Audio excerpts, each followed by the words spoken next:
78 Sports TV here with the panel in the Lion's Den. We got Haplotype 0, we got Zone 6 Boxing, we got Jay Dill, we got Boxnologist, and today we're going to break down our opinion on the top 10 greatest pound-for-pound fighters of all time. All right? I guess I can set it off.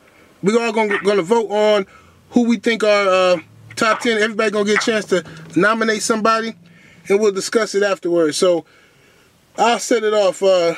My first nomination is Roy Jones Jr. All right? Anybody disagree with Roy? All right. So Roy's in there. All right. Jay Dill, pass the rock to you. Man, I gotta put the real deal in here, man. I gotta put Evander Holyfield. Enough said right there. Okay, Evander. Anybody disagree with Evander? Top 10 of all time, I disagree. Okay. Yeah. Okay. Go ahead, Boxologist. Explain why you disagree. Oh, me and Haplotype disagree, correct? Yeah. Okay. Okay, why y'all disagree? To be honest with you, I feel it's not other guys that was better than Holyfield overall in their career. Okay. Well, that's my short answer. I don't want to linger on, but that's my short answer. Haplotype, you can give your, if you got a short, long, whatever. Yeah, I mean, top 10 of all time, pound for pound, that's a very high standard.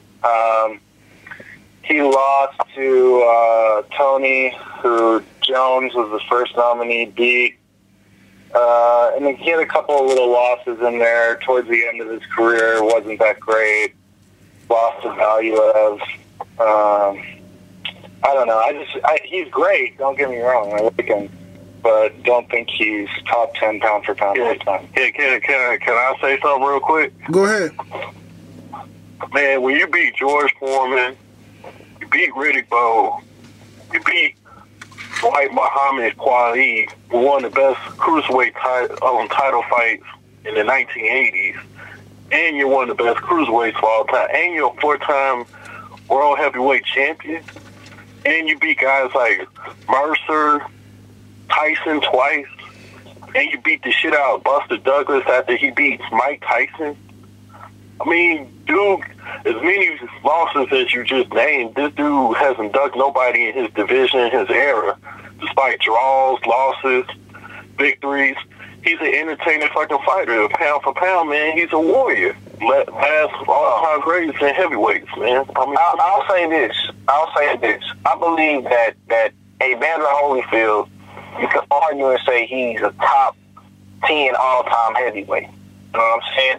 I give him credit to that, but what you got to understand is, if we talking about top 10 boxers, period, of all time, it's hard for me to say because when you're looking at boxers just in heavyweight, you know what I'm saying? I can't say that Lennox Lewis was better, that Holyfield was better than Lennox Lewis. I don't even believe that he was, he had a trilogy with Riddick Bowe, and people can argue and say that Riddick Bowe was better because he won the majority of the trilogy. You know what I'm saying? Are you going to say that he's better than Joe Louis, Muhammad Ali, you know what I'm saying, Rocky Marciano, Ezra Charles, Sam Langford? These are just heavyweights. And I didn't name like 6 or 7 heavyweights alone that I think has a better argument of all time than Evander Holyfield. You know what I'm saying? He's a good fighter, can't take nothing away from him, but when you're looking at the whole stint of all time, that we got a pound for pound all time, stand the test of time from heavyweight all the way down to strawweight. You know what I'm saying? Is he in the 10? I would have to disagree and say no, because I have a list of heavyweights that is hard to argue that he was better of. That's my piece of that. Okay, well let's take a vote real quick. Boxnologist, you say no to Holyfield, correct? Absolutely not. Okay. Haplotype, you say no to Holyfield right now. Yeah, like I said, it's a very high standard. He was great, but I don't think top 10 pound for pound all time. Okay, what do you say, Zone? I like Holyfield. I like it. And I think that's a very, very strong nomination. But the guys presented a very, very good argument on why he shouldn't be in there. So as of now, I'm going to say no. Okay, so Holyfield's out for now. Now, let's move to Zone 6, your nomination. I got Bernard Hopkins. Okay. Bernard Hopkins is my nomination. All right. Anyone disagree with B-Hop? Top 10 pound for pound. I'll give B-Hop that. I got to give B-Hop that. B-Hop didn't build, he did some shit. Longevity and consistency. Yeah, he got some record-breaker numbers, so I would give him that. I can see that. Okay.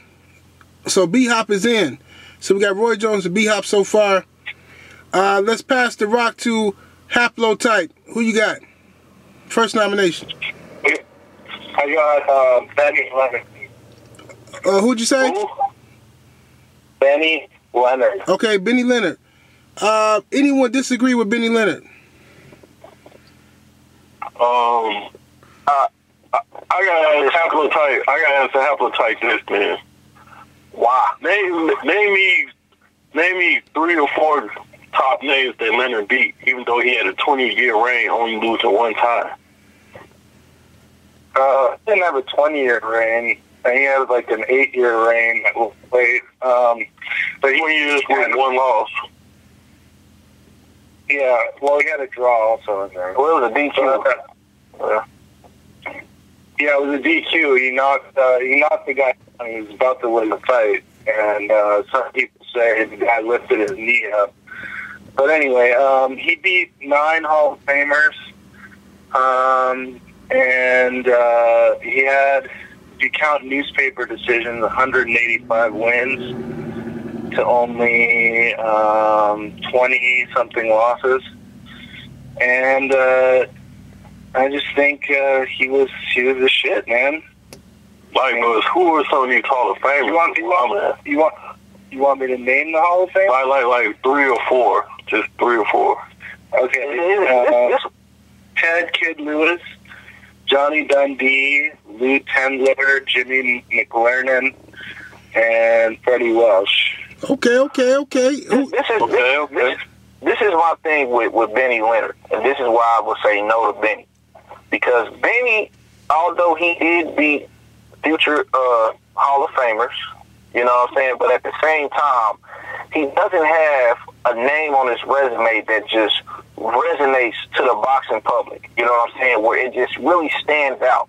Like, it really stands out. Ted Kid Lewis will stand out to a hardcore fan, but it's not going to stand out to the masses. You know what I'm saying? I know about Ted Kid Lewis. I give him that. You know what I'm saying? Kudos to beating Ted Kid Lewis. But at the same time, for somebody to really know about Benny Leonard, they got to really research, like, Ted Kid Lewis. And, like, he doesn't have, like, eye-popping names on his resume that he overcame. You know what I'm saying? He do have a lot of, like, you know, washed-up fighters. To be honest, though, the standard is that, you know, the average person needs to be able to understand who they beat. Then, I mean, a lot of the old-timer guys are not going to make it in that deserve to make it in. You know, you could say the same thing about some of Sugar Ray Robinson's opponents. And, you know, another point is that, you know, a lot of these guys get criticized for not facing black fighters, especially in this era. And he was one of the guys that did, in his first title defense, took on, like, the toughest black contender in his division. Beat him in the first round by knockout. And he beat him again in a rematch in the first round by knockout. And he fought another guy and beat him in the second round, I think, by knockout. I mean, it's... To me, understand that? Per pound, to me, pound for pound, you can define by... If you want to define pound for pound, you can define it by 2 guys. Sugar Ray Robinson and Ben. Now see, the thing, this is my whole thing, and he probably did beat Ted Kid Lewis. From what I recollect, from my recollection, when they had a fight for the title, you know, at welterweight, it was a draw. You know what I'm saying? It wasn't like he beat Ted Kid. Now, if he beat him, I don't recall him beating him. I know he fought him. I know they had a draw in the title fight. Now, another thing we have to take in consideration, man, in the he was fighting around the 1930s, you know, the lightweight division, it wasn't really like a super hot division like that. It wasn't like a standout. You know what I'm saying? Nobody, like, one thing about Sugar Ray Robinson is that Robinson made his division hot. You know what I'm saying? When he was at middleweight, you know what I'm saying, he stood out and made his division hot. Even in welterweight, he was in his dominance, you know what I'm saying, even though there wasn't no footage. But when we got the footage with middleweight, he stood out and made his division, made people recognize who he is. You know what I'm saying? Benny Leonard didn't do that. You know what I'm saying? I don't even think he had the names. I argue that he did. Okay, I mean, that's cool. I just don't think he has the names to even be able to do it. You know, he can also fought a lot of guys like with, you know, 34 losses, 40 losses, and 28 losses, like some crazy trash records. You know what I'm saying? When he went on his streak. He also fought undefeated guys, plenty of them, like David Holly and Jack Blackburn and stuff. Yeah, but also, you know, he fought, you know, guys like Richie Mitchell. You know what I'm saying? Richie Mitchell, he was undefeated, but he only had 5 fights. You know what I'm saying? Like, I mean, look, that was a different time, though. I'm saying, you saying undefeated fighters. You and I, he beat Jimmy Murphy. He was 1-0. Like, you know, this guy had an 8-year title reign, and he had about, you know, 40, 50 fights in those 8-year title reigns. Hey, man, that's all well and great, man. So is young Strickland, but, you know, I say no to him. You know what I'm saying? Well, let's take a vote. My vote is no. I disagree. All right, well, let's take a vote. If you're not gonna put Ben, I'm not like saying like I'm gonna nix other people's picks based on this. If he gets nixed, I don't really care. But I'm just saying, if you're not gonna put Benny Leonard in the top 10 pound for pound all time, man, that's a really high standard you're setting. Really high. I mean, for me, it's a no. You know what I'm saying? Like I said, man, if I got 10 guys in my mind that's better than Benny Leonard in the top 10 pound for pound, then it's a no for me. You know what I'm saying? If you name a guy that's in my top 10, then I'm gonna say it's a yes. But if he's not in my top 10, I'm automatically say it's a no. Man, haplotype. Let me ask you one more question. Benny Leonard is considered one of the best lightweights, right? Mm-hmm. Now, did he fight 2 divisions, 3 divisions, or just 1 division in particular? 2 divisions. He fought welterweight too. Yeah, and that was a fight where he was about to win, and he got DQ'd. At welterweight. He should have been the champion at welterweight.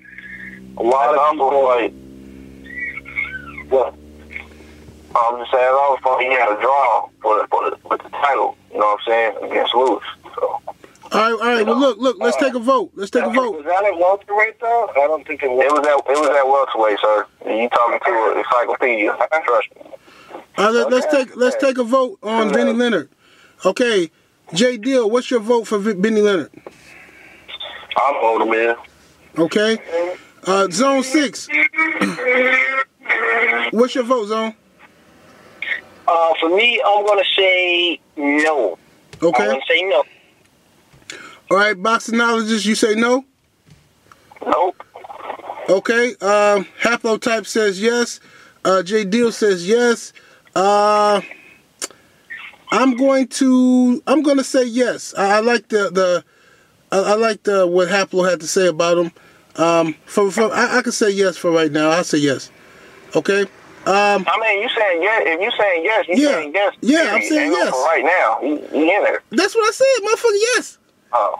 Okay, you said I'm saying yes for right now. That's what I say. Who's in right now? Yeah, I'm saying because shit, you know, okay. he in there for right now. Yeah. So now, boxonologist, it's your nomination. Oh, hey, Ali. Okay. Is there anyone with the audacity to say no to Muhammad Ali? I dare you. I'll say no. Haplo says no. Just kidding. Okay. You have the audacity. Okay, all right. So I have Ali on mine, so he's in. We'll say no and I mean it. okay, so far we have Roy Jones, Bernard Hopkins, Ray Leonard, and Muhammad Ali, correct? Correct. Okay, it's on me again. Pound for pound. What about Zone? Yeah, Zone. Yeah, Zone ain't made a pick. No, yes I am. Yeah. He got the right order. Sorry. Yeah, he right. Okay, I'm going to say, okay, I'm gonna set it off nice. I'm gonna say from my era, I'm gonna say Floyd Mayweather Jr. Who disagrees with Floyd Mayweather?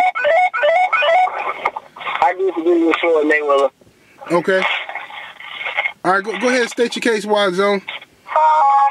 I can't see Floyd Mayweather being in there because it's way more. It's better people that's going to be on this list more so than Floyd Mayweather. I think when you say something about Floyd Mayweather or active fighter kind of right now, you set the standard a little bit too low. His career hasn't ended, and yet he still hasn't fought one of the biggest fights of his career that catapult him into being the greatest of his era to qualify him to be the greatest of all time, pound for pound. He's good, but he hasn't done it yet. So I'm saying no. Fair point. Anybody else disagree with Floyd? Yeah, I do. Okay. Haplo disagrees. State your case, Haplo. Pretty much the same thing. He's still active. I'd add to that there are several fighters that you could point out that, whether he ducked them or not, and I'm not saying he definitely ducked, but that I would have preferred to have seen him fight as opposed to someone like Ray Leonard who fought everyone. What would have happened if he fought Vernon Forrest at 154 after he beat Oscar?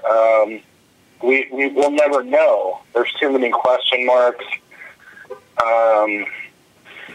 But he's still fighting, so, if he went on to, beat Pacquiao and Triple G and a couple other key penmen and stuff like that, then, I'd have to change my answer. But right now, it's still up in the air for me. Okay. Let's take a vote on Floyd Mayweather Jr. Boxologist, what's your vote on Floyd Mayweather? And I want to add something to that too. Now it's not really because he's active now. It's because he's active and have not fought the big fight. Because Roy Jones and Bernard Hopkins are technically still active, and I don't want nobody to misconstrue that. Bernard Hopkins and Roy Jones have fought their big fights. Now they're chasing more history. Floyd has yet to chase and complete the history. Okay, in addition to being active, that's the difference. I wanted to make sure that was clear. Okay. Boxologist, what's your vote on Floyd Mayweather?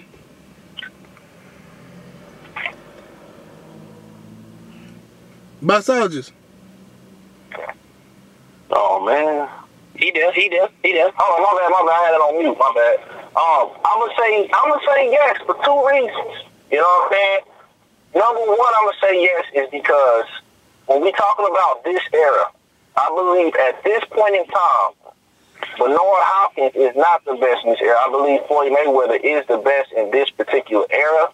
I also believe that Manny Leonard is not better than Floyd Mayweather on no level whatsoever, especially if you want to talk about, the smaller weight classes. I think Floyd was probably considered,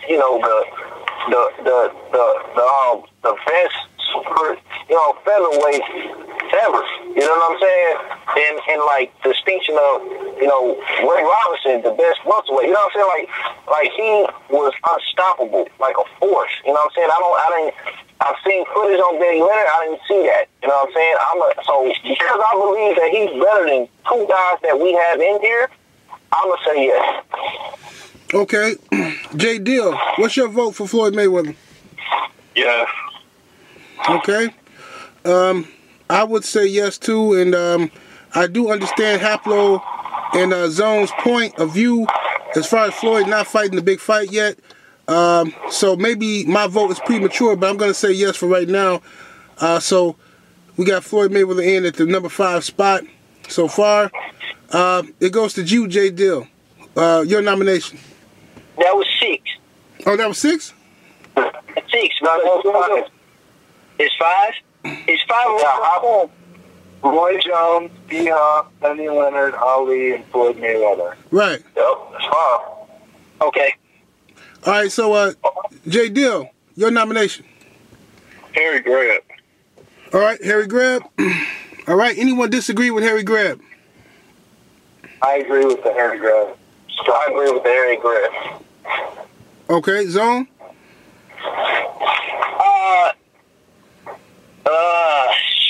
Shit. I can't agree with the Greb, man. I'm not sold on him. I don't really feel that he's done anything to stand out. I think he's one of those guys that is a good paper champion. You know, people throw his name around like he holds a lot of weight with a lot of bravado, but what did he really do to solidify the boxing game? What did he really do in his era? Oh, man. Okay, for one, like 1919, he had 45 fights, he had 45 wins against guys like Bill Brandon 4 times, Willie Mayhem, and former light heavyweight champ that you know of, I know, Zone, Mike McTeague. Okay. And in that same year, he fought 426 rounds. And that was alone, and that's more than Pacquiao's whole career. So he also was known, like at that time, a lot of white fighters was known for avoiding black fighters. And not only did he fight black fighters, he fought black, you know what I'm saying, future Hall of Famers and beat them. You know? What undisputed championships did he win in what weight classes?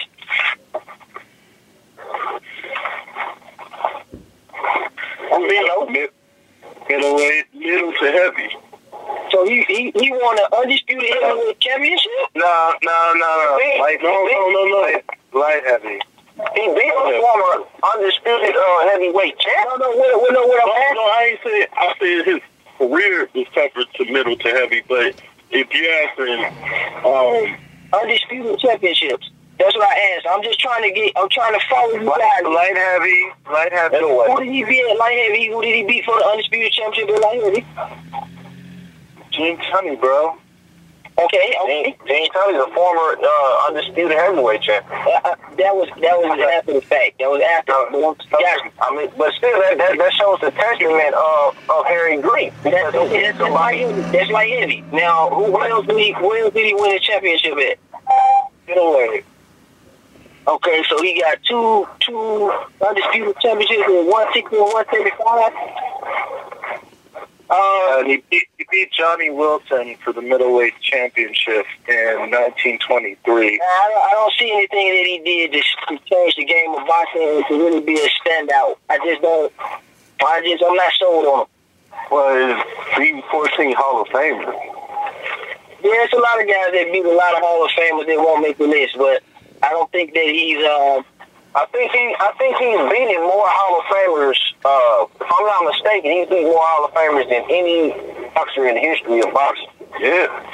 You know what I'm saying? That's a testament in and of itself. Regardless, I think it's between him and Robinson, but yeah, I think he might be right. No, I'm right. He's more Hall of Famers than any boxer in the history of boxing. Okay, well let's take a. He beat 14 Hall of Famers, or did he beat some of them? Did he do the repeat offender thing? So he lost to Gene Tunney too, but he also beat Gene Tunney. Yeah, okay. For me, it's a no. Okay. Well, I vote yes, man. You know, that's my vote. Okay, so we're gonna take the vote. J. Dill, you nominated him, so you say yes, right? Yeah, of course. Okay. Boxologist says yes. What do you say? What do you say, haplotype? I say yes for sure. Okay, so that's 3 against 2. I say no. Zone says no. So that's 3 against 2. He's in. So he's at the 6th spot right now. Zone 6. Zone 6, your nomination. I got my boy Sugar Ray Robinson. Okay, okay. Sugar Ray Robinson. Is there anyone who disagrees with Sugar Ray Robinson? No. All right. Ray Robinson is in. That's 7 of them, if I'm not mistaken. Now, it goes to Haplotype, your nomination. All right, guys. Joe Gans. Joe Gans. Joe Gans. Anyone disagree with Joe Gans? I do. Okay, okay. Break it down for me. I'll break it down why he think he should be in it. No, why? I'm putting him in. You disagree. You got to break. I mean, I disagree because, I mean, if my disagreement is this. You know what I'm saying? If I have other fighters, you know what I'm saying, that's better than Joe Gans, then I gotta disagree. No. Hey, hold on. Hold on. He should be in there. No, hold on. I hear you on. Listen. I hear you on that, but you got to give us like a better reason than that. Right. Hold on. It's true. Hold on. We talked about this yesterday. I don't know if you was on the line, but I saw just when somebody's nominated.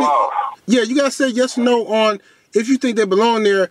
You can't hold somebody out because you want to put somebody else in later. Okay. All right. All right. So Well, hell. I mean, okay. I would say no. I think Roberto Duran was a better lightweight than Joe Gans, and I don't have him in my top 10. Okay. I'll say that for right now. Yeah, I'll say that for right now. Okay. Okay. Well, I no offense to you personally, but I think that's a weak reason to say no. I mean, this is the first named one, Black American to win a title. I mean, you want to win it?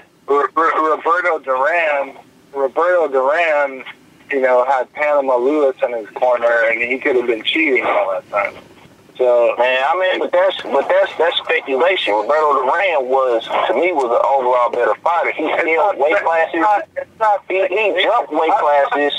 I'm not going to debate Roberto Duran versus Joe Gans because no one's nominated Roberto Duran yet. Okay, but Joe Gans only ever fought at lightweight. You know what I'm saying? He's never even tried to test himself to have a sentiment to his greatness in any other weight class but lightweight. You know what I'm saying? Some people can speculate it's a reason for that. All greats, every other great fighter that we have on the list. I'll give you that. That's okay. That's your first legitimate reason. And every other great that we have on the list, even if you want to exclude heavyweight, all of them, scaled weight classes and took on challenges from bigger foes. You know what I'm saying? It's just like sometimes, even with Joe Gans could establish himself as the best in his weight division, and his weight division could have been a very weak division at a time where he's just reigning. You know what I'm saying? But I feel like he didn't do certain things that other guys did. You know what I mean? He beat 6 Hall of Famers. Who are they? Battling Nelson, Jackie Blackburn, Harry Lewis, Sam. Oh, well, actually, he didn't beat Sam Langford. But he lost to Sam Langford. Young Grifo, and he lost to him too. He lost to Blackburn. No, he fought most of these guys multiple times, but I'm telling you the guys that he actually beat in some of the fights.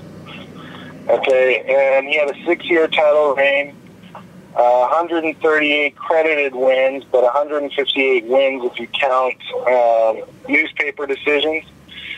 Not that many losses, and he had over 100. He had exactly 100. Right. And he was put to sleep by battling Nelson, who was a nobody, twice. Back to the 100 KOs. He had 100 KOs versus 5 KO losses. He got 100 bombs. Okay. 100 bums, but you didn't fight him.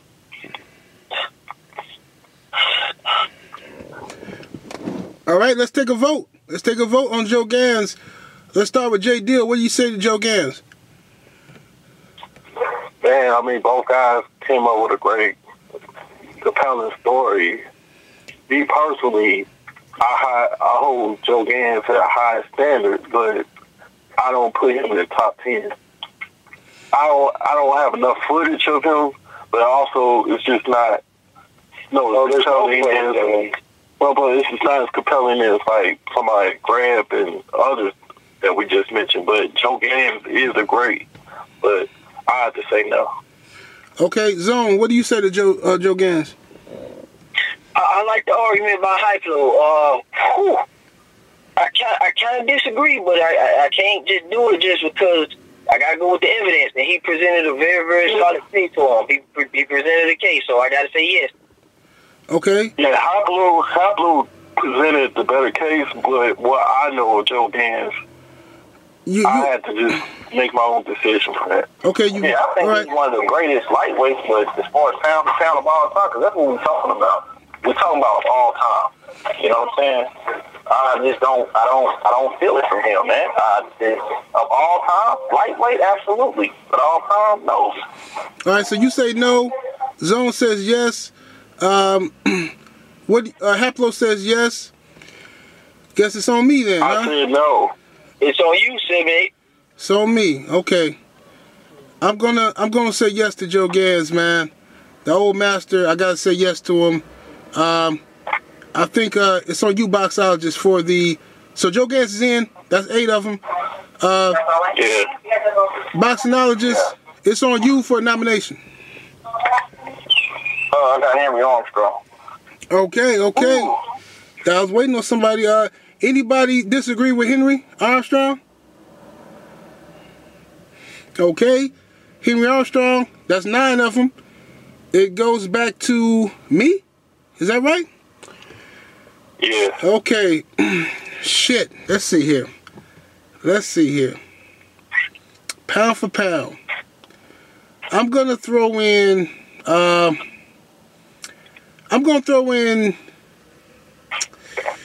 You know you want to, Sammy, so go ahead. Well, who was you going to say, J. Dill? You know who you would have put in? Who? Who you talking about? Tyson. No, but you know what? I want to badly. That's my fanboyism in me. But I'm going to say, I'm going to nominate from my era, Manny Pacquiao. Now what? Who want to fuck with me with Pacquiao? I say no. Oh! I say no. Oh! Haters! Y'all did me like that with Pacquiao. Okay, what you say, J. Dill? The same reason. Similar reason. I can't hear you, Haplotype. Say that again. I'm sorry. I said I would say no for similar reasons that I said no for Floyd. Not quite exactly the same. Yeah, Okay. I agree, man. They haven't distinguished between them two who's the best. So it's almost like you got to get them. It's like a consistent package deal with those two. You put one in, you got to take one out, and I'm tired. It's no line of separation. And I do believe Bernard Hopkins is better than Pacquiao and Mayweather of this era. I think they're in the bottom. Absolutely. Yeah, I agree with that. I definitely agree with that. Based on competition, absolutely. So, At least Hopkins was the undisputed champion. I got. So with that being said, Pacquiao and Mayweather have to fight each other, and Pacquiao has never ever been an undisputed champion. He's been knocked out 3 times. We're questioning guys like Manny Leonard, all right? But Pacquiao and third or fourth fight by now, based on the standard of guys like Joe Gans, Manny. Yeah. So, no. All right, well, let's take a quick vote. Zone says no. Haplo says no. J. Dill, what do you say to Pacquiao? No? No. No, it's a wrap. It's a wrap for Pacquiao. So now we still need one more. J. Dill, it's to you, sir. Jack Johnson, man. Okay. Jack. It's Jack Johnson. Who disagrees with Jack Johnson?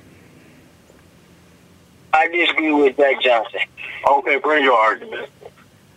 I disagree with Jack Johnson because once he established himself as the heavyweight champion of the world, he drew the color line, and I think that was not a good move to be an all-time great. Although he was the first black heavyweight champion of the world, and I gotta respect him, he did bring a lot of flair to the division, but he could have brought flair. he could have brought flair with fighting black fighters. You see what I'm saying? And I just don't think that he did enough. I think he's a great heavyweight, but I don't think he did enough to be pound for pound because he really just fought at heavyweight. You know what I'm saying? And that's where he did most of his work at. Okay, but this is why I got to put him in here, man. He made an Impact Boxing. They got a law against him because of the United States and of boxing, period, the man law. He was clowning his opponents in the arena in an era where the nerve of having a black fighter in that ring against a prestige champion. And then he wiped the map off these heavyweights, man. I mean, not only did he win, he was dominant.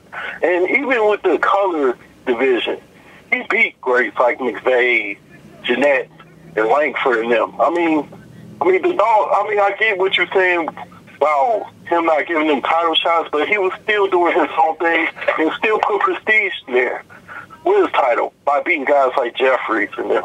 So, come on, man.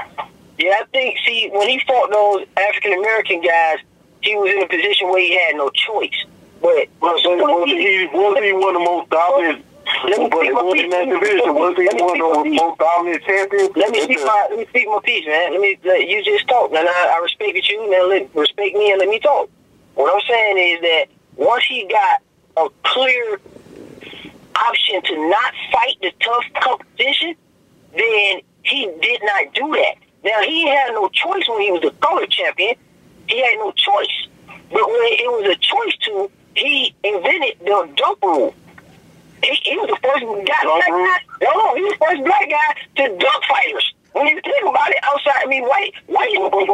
He can't go to a black versus black heavyweight championship fight at that time. He's the first African American to dump fighters, and he was supposed to be the heavyweight. Also, the fighters he beat before he even got that title. Yeah, but he drew the color line. He drew the color line, so he limited himself to competition. There wasn't always he was dominant there before he even jumped up. What I'm saying, once he got there, I'm not disputing his ride there. Once he got there, he did not sustain superior performance because he took a back seat by drawing a color line, so he wouldn't be as in competitive matches as he should be, and as the heavyweight champion of the world, it's unacceptable. All right. Anybody else? Yeah, I say no too, man. I just think the competition wasn't, you know what I'm saying, him. He could have broke. He was the first, first black champion that had the opportunity to break the color barrier as champion, and he chose not to do so. So he was whooping ass in that division too. I'm just saying. No, also, and I'm gonna say no because he got his ass whooped by Joe Chionsky. Okay, and Joe Chionsky was way smaller than him.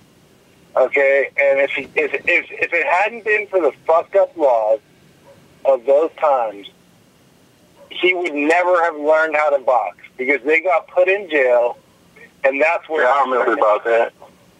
Okay, that's why Jack Johnson, to me, also does not make it on the pound for pound. Now, if you're talking heavyweight, that's one thing. But on pound for pound, no, because Joe Chionsky was a short little dude, and he beat the shit out of Jack Johnson, and then he taught him how to box.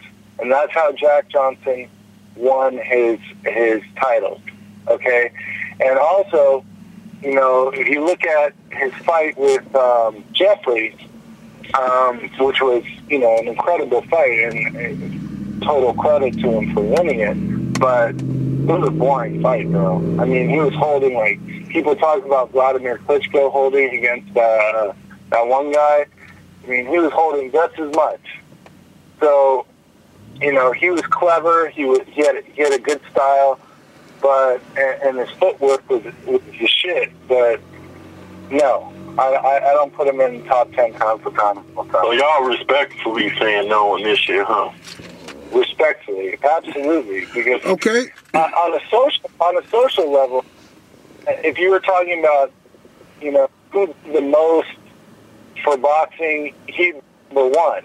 Because I'm looking at impact. I'm looking at what he has done other than the misfortune. No, I'm saying, dude, absolutely. In terms of impact, he'd be in. But boxing, purely boxing, you know, I gotta smell. Okay, let's take a vote. Haplo says they no. Already voted no. Majority said no, 78. So let's go. Go ahead then. Jack Johnson is out for now. Let's go to Zone 6, your nomination. I'm going to go with Sugar Ray Leonard. Okay. Hell no. Okay. No. All right, go ahead, J. Dill. Break down why you say no to Sugar Ray Leonard. The resume wasn't consistent enough. He didn't defend that Hagler title. He went for a paper champ title against Alonde in 2 different divisions. And I just, even though Duran, Benitez, and Hearns and Hagler made his legacy, he lost to Terry Norris, he lost to Camacho, he lost his first fight against Roberto Duran, who was dominating mostly at lightweight, even though he had a couple touch-up welterweight fights before he finally fought Leonard. And that was considered an upset. So I just can't do it with Leonard. And he only had 39 fights. If we're going to put a high standard, no, I'm sorry. He didn't do enough at middleweight or super middleweight or light heavyweight. He just did most of the damage at welterweight and a little bit at junior middleweight. And he beat Kalu, a guy whose best win was against who? The guy that he beat as champion, and Karambe, and that's it. Okay. He lost to Terry Norris, Camacho, and then he lost to his first fight with Roberto Duran. So, no, I'm sorry. Anyone else disagree with Sugar Ray Leonard? Well, here's my argument for Sugar Ray Leonard. I disagree, but I can't talk right now. Sugar Ray Leonard beat Roberto Duran, who's arguably probably the greatest lightweight of all time. He beat Marvin Hagler, who's arguably probably the greatest middleweight of all time. Sugar Ray Leonard doesn't have any depth at any specific weight class to me, but he beat 3 all-time greats in regards to pound for pound. Now, is he a marvel of an undisputed champion? He is a consistent champion that moves up and down the weight class, which is the requirement for pound, and that's the reason we're giving him this award. We're not saying he's a dominant undisputed champion, but let's not forget, he did fight his big fight against Thomas Hearns, okay, who's arguably one of the pound for pound greatest of all time as well, too. And he beat him in a mega fight to unify the title to become undisputed. And he did beat Marvin Hagler as the undisputed middleweight champion at that current time, okay, which was something that people didn't think he could do, and he was coming off a layoff with a detached retina. And he beat Roberto Duran, even though he lost to Duran and he drew with Thomas Hearns, but he did beat him, and he did do that epic comeback and knock out Thomas Hearns. So he did beat these guys in top-level fashion, and the guy beat Benitez, which a lot of people seem to leave out, too, the youngest champion of all time. I brought that up, though. So Benitez is a great boxer to have beat. So Sugar Ray Leonard is the master of pound for pound because he moved up and down the weight divisions, okay? And I think he deserves to be in there. Okay. Like I said, not enough activity despite the IRAD and stuff. And when he did step up against guys like Terry Norris, he lost. Camacho, he lost. First fight against Duran, he lost. And he never defended 2 of the titles that he won. Okay, but at the same time, it was not even a man at but at the same time, J. Dill. So one thing I want to add, to call yourself pound for pound, I don't think is anywhere commendable for for you to be the dominant man at your weight division, undefeated and all, and let a man come up from 2 weight classes and beat you in your weight class. And not only that, but the only time that you decide to rematch that man is when you know you had a heavy advantage of the fight, you know. And also, it's a tough thing that he beat Tommy Turner, but he also admitted on his own mouth that he lost to Tommy Turner. You know what I mean? And I just think that, you know, the 30 something 37, I believe, I'm not for sure, but the 30 something wins that he had is not enough, man. It's 36 wins, 3 losses. 36 wins. You know, I don't think the 36 wins that he'd have some great wins, but it's also fighters that's had greater wins that's not even on his list in his weight class. You know what I'm saying? That will make a way better case and argument for him to be on here than him. I just think that his activity was not enough. His inconsistency of constantly retiring, I don't think it was enough. I think he's a great fighter, one of the top welterweights of all time, but I just don't think he's just outside. I have him just outside the top 10. That's what I'll say. I have him just outside, but I don't think it's enough to put him in. Okay. Anyone else disagree with Ray Leonard?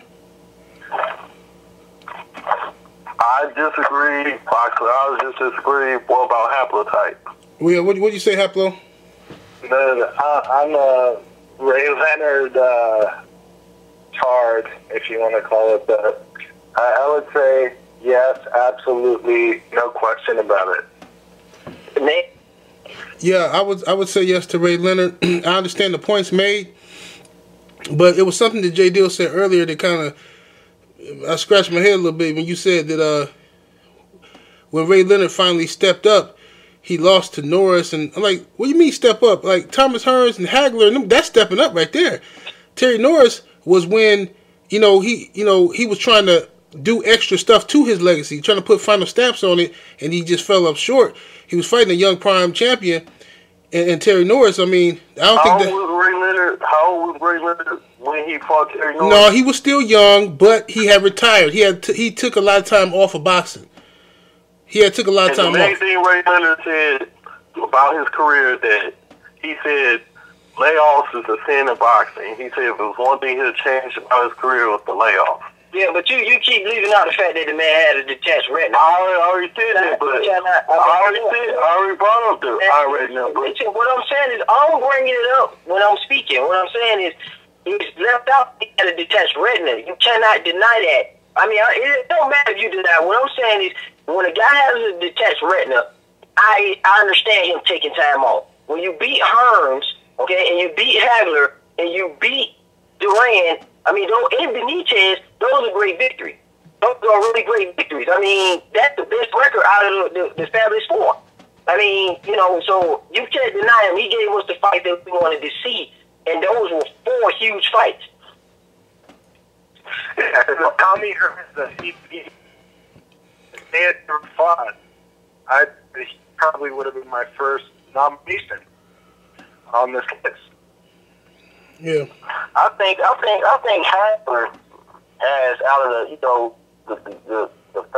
not so much the Fabulous 4 because he got a chance to fight. But I would say Fabulous 5 with Benitez in there, but we talk about Leonard, Hagler, Duran, and Hearns. I think he has the better resume out of all 3, out of all 4 guys, for the simple fact that even though it still was controversial, very controversial win. You know what I'm saying? It was like a 50-50 split on who won that fight. And also controversial to me. It wasn't controversial to me. It was we talking. What I'm saying is, I'm talking about. You know what I'm saying? When I'm talking about boxing world, it was a controversial. We talking about the panel. We saying here. Well, I don't think it was controversial. Okay. Well, I think it was controversial. Okay. You know what I'm saying? Well, so he's in. That's 10. So that's 10. 3-2. Yeah, that's man, I was going last, man. Shit, because I wanted to throw. Man, I want to throw people in there. That's all right. That's all right because when we get to look, all right. So somebody who's keeping track, read back the list to me. All right. So we got Ray Jr., Bernard Hopkins, Manny Leonard, Ali, Floyd Mayweather, Perry, Greb, Robinson, Gans, Armstrong, and Ray Leonard. Break down the top 10. Who do we get for the top 10 pound-for-pound greatest fighters of all time? All right, we got Roy Jones, B-Hop. This is in no particular order. Roy Jones, B-Hop, Benny Leonard, Ali, Floyd Mayweather, Harry Greb, Sugar Ray Robinson, Joe Gans, Henry Armstrong, and Sugar Ray Leonard. Okay. So let's start off.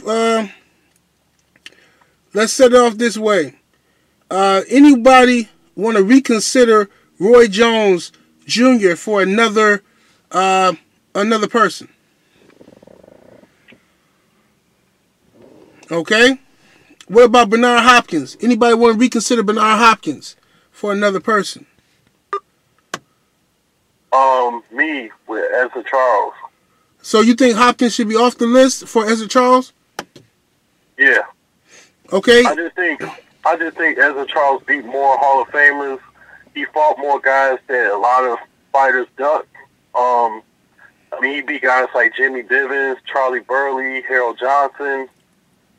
Wait a minute, he didn't beat Harold Johnson, but he fought guys like Harold Johnson, but he beat Joe Louis, Lloyd Marshall, who's part of that Murderers Row, Joey Maxim, Jersey Joe Walcott, Teddy Yaras, and Archie Moore. I mean, these guys surpassed anything Bernard Hopkins ever fought. Okay. He was better at light heavyweight than Bernard Hopkins really was, if you consider the opposition and everything else. And he went to heavyweight and beat Joe Louis, of all people. Okay. Anybody else disagree, or anybody agree that Ezra Charles should go in over Bernard Hopkins?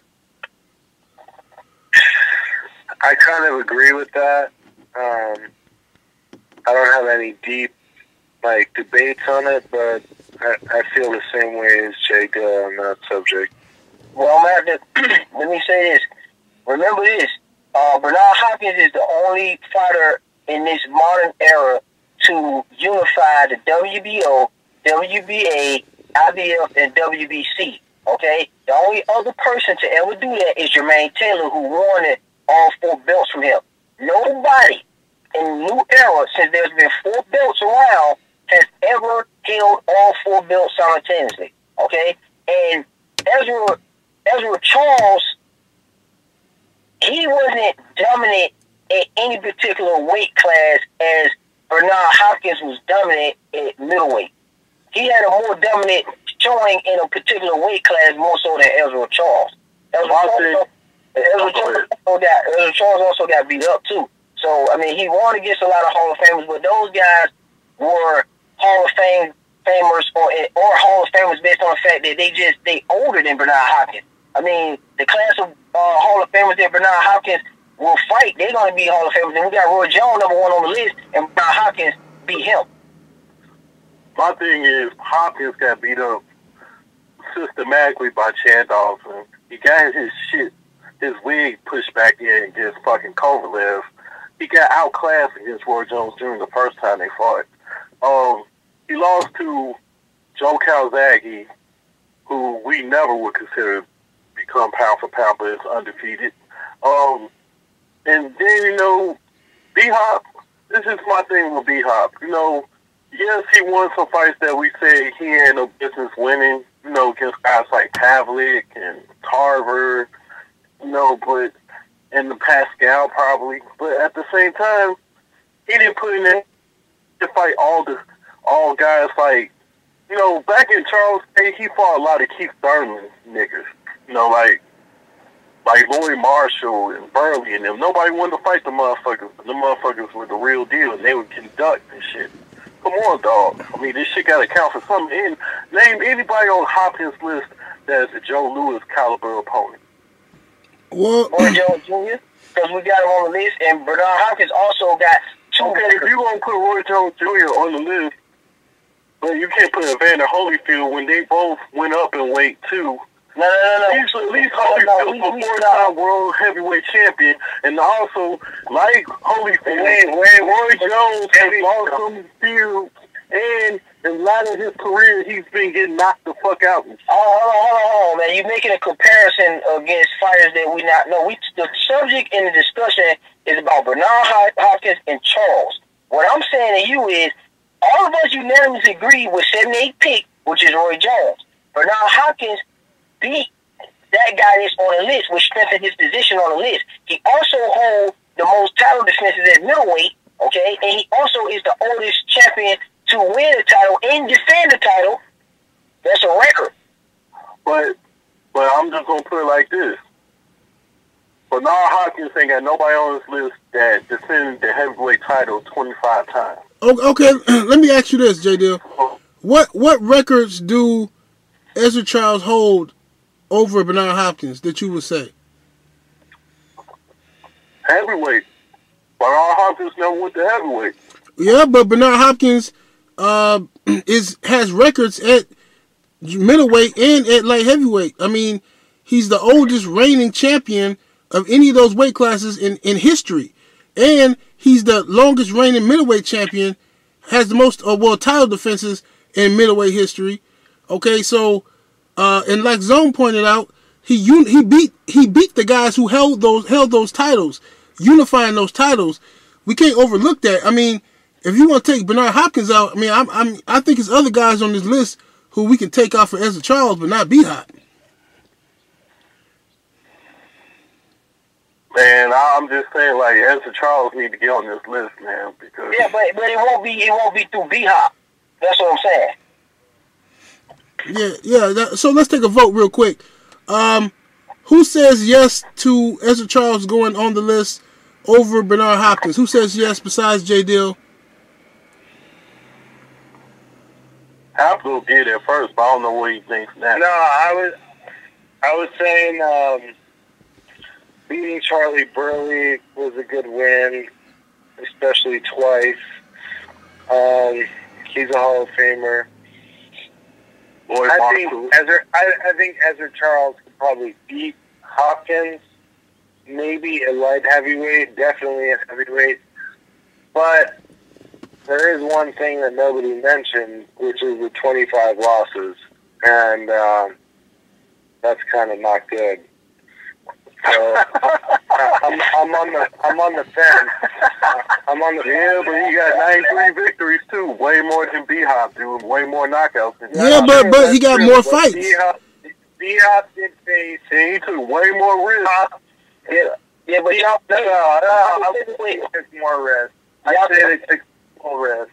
Yeah, y'all talking about it. But B-Hop started at a lower weight. Also, did Ezra Charles fight at middleweight ever? Yeah, he fought at middleweight, started there, then he fought at light heavyweight where he was more dominant, and then he went to heavyweight and he beat Joe Louis. Yeah, but you versus Joe Walcott. You keep talking about, but you forget to mention that he got. Then he beat Archie Moore three times. I think. You forgot to mention that he got knocked slam out by Rocky Marciano, but Bernard Hopkins ain't never been knocked completely out by anybody. He got knocked out. That was his last fight. No. He got knocked out.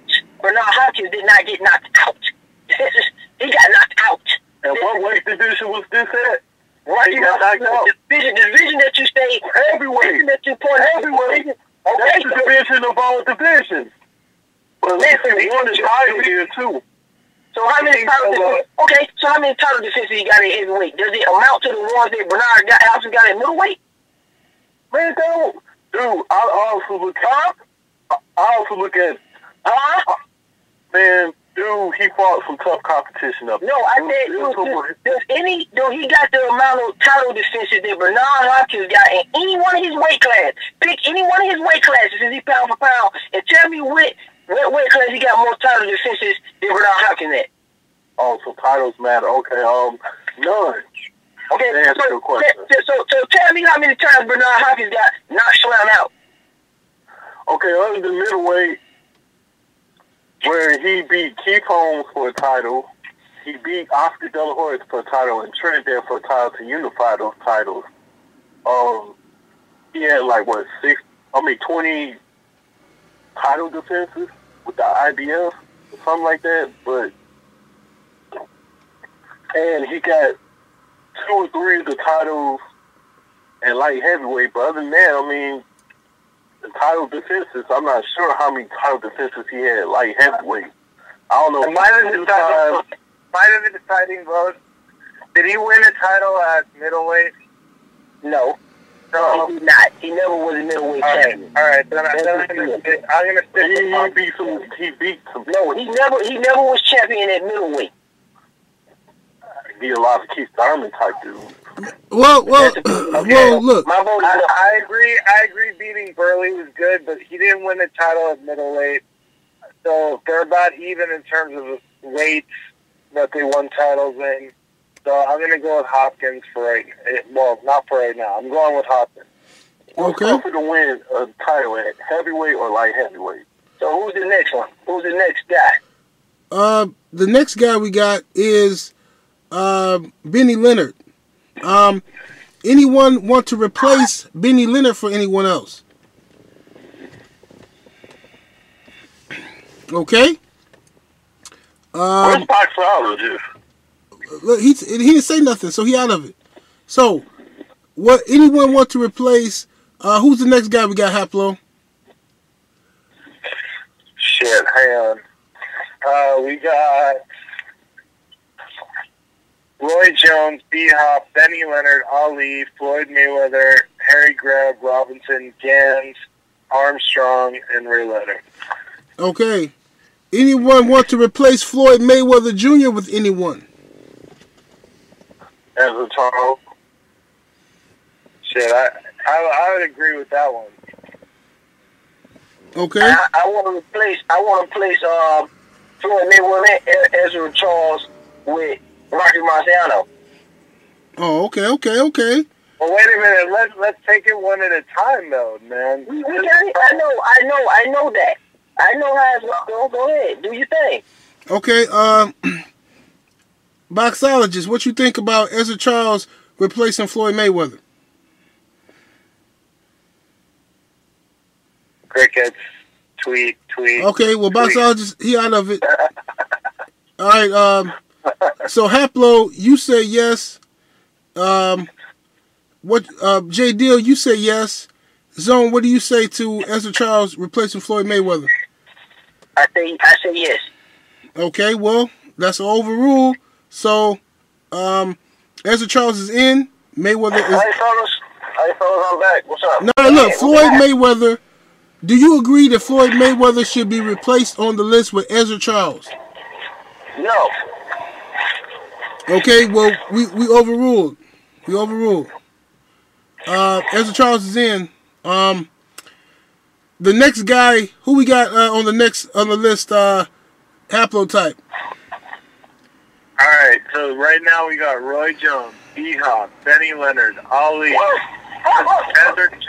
Ezra Charles, Eric Greb. Hey, wait, let me finish the list. Oh, go ahead. My bad. Sorry. Go ahead. Roy Jones, B-Hop, Benny Leonard, Ali, Ezra Charles, Harry Greb, Sugar Ray Robinson, Gans, Armstrong, and Sugar Ray Leonard. Joe Louis over Ray Leonard. All right, so J Deal, you're nominating Joe Louis in over Sugar Ray Leonard. Does anyone else agree with that notion? I can't agree with that. Who says that? You say who's that? Boxologist. Okay, Boxologist says yes. Anyone else? All right, well, I like Joe Louis, but on a pound-for-pound ranking, I wouldn't put him over Sugar Ray Leonard, so I guess that's overruled. Ray Leonard stays in. What about Joe Gans? Anyone disagree with Joe Gans being on the list? I disagree with Joe Gans. I want to nominate Felix Trinidad. Okay. Over Joe Gans. Felix Trinidad over Joe Gans. Okay. Anyone else agree with taking off Joe Gans to put Tito Trinidad on? I agree. Okay. Man, Tito got his ass whooped too many times for me to put him on there. If you're going to put that on Ezra Charles, man, I got to put that on Trinidad. Joe Gans, Right on him. Jones on him. You said he got his ass whooped by a fucking all-time legend. Joe Gans got his ass whooped by battling Nelson. Who had I'm talking about. I'm talking about me comparing. You know, like. Oh man, hey, I don't care about. Yeah, I don't care about you losing your debate. I'm talking about Trinidad or Gans. I didn't mean my debate, but I don't know what happened. I don't even know what you're talking about. I wasn't online. But what I'm saying is this: Trinidad over Joe Gans is what I'm saying. I don't care who got their ass whooped with other boxers. I don't care. You know what I mean? But Trinidad over Joe Gans. That's what I'm saying. He was a better fighter. He had his resume is way more stacked, and you should know this more than anybody. You know what I mean? And the nigga, he's that deal. Arguably the best welterweight of all time. Arguably the best. Joe Gans I ain't never heard nobody say Joe Gans is the best lightweight of all time or nothing. But I'm saying I nominate. I have it. Me personally, I have it. But I'm saying a lot of people. That's cool. Joe Gans. A lot of people think Joe Gans is the best lightweight of all time. That's fine. But I ain't never. Like you said, who you got? I mean, do you got Gans or Trinidad? Right. I got Trinidad, and I got Trinidad too. I'm with boxologist. And what's your point, J. Deal? Or what's your point against Trinidad? J. Deal, who you got? Like, hold on. Who you got, J. Deal? I said when I really thought about it, I just shut up afterwards. Okay, good. Okay, so we know who we got. Okay. He got to say it officially. He got to say he can speed and he pick. Who you pick? Look, dude, it's Joe Gans, easily. Who you got, J. Deal, man? Take time, bro. You want to talk about wins? All right, look, man, look. Hold J. Deal. Hold up, man. Appetite. Hold on. J. Deal, who you got, bro? J. Deal done got off the phone. I mean, simple question. Look, overruled, man. Hey, I mean, what's the square root of 56? I had to give it to Trinidad because he took more risk.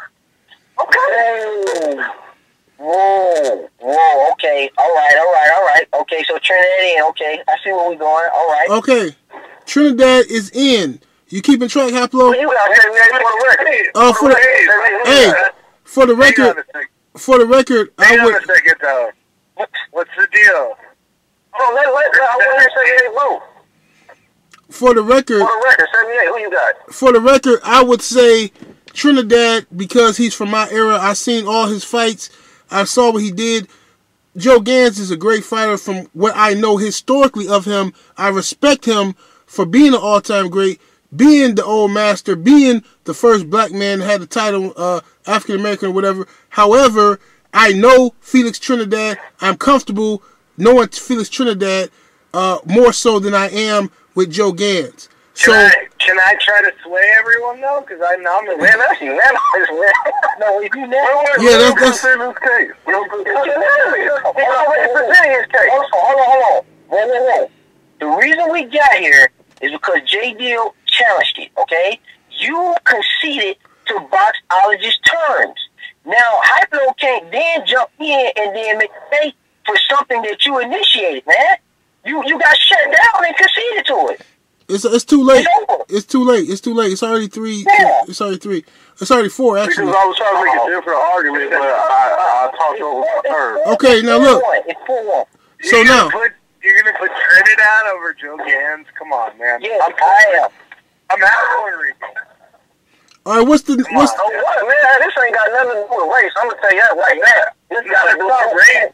It's just nationality. Dude. Man, I don't care if he was from Mars. He got the better hands. He got the better resume and legacy to me. All right, Haplotype 0, go ahead and state your case for why you believe Joe Gans deserves to stay there over Felix Trinidad. All right, Joe Gans. First of all, Felix Trinidad only ever 42 picks. He lost to a bunch of guys, later in his career. The dude I already know was partying and smoking too much weed at the end of his career.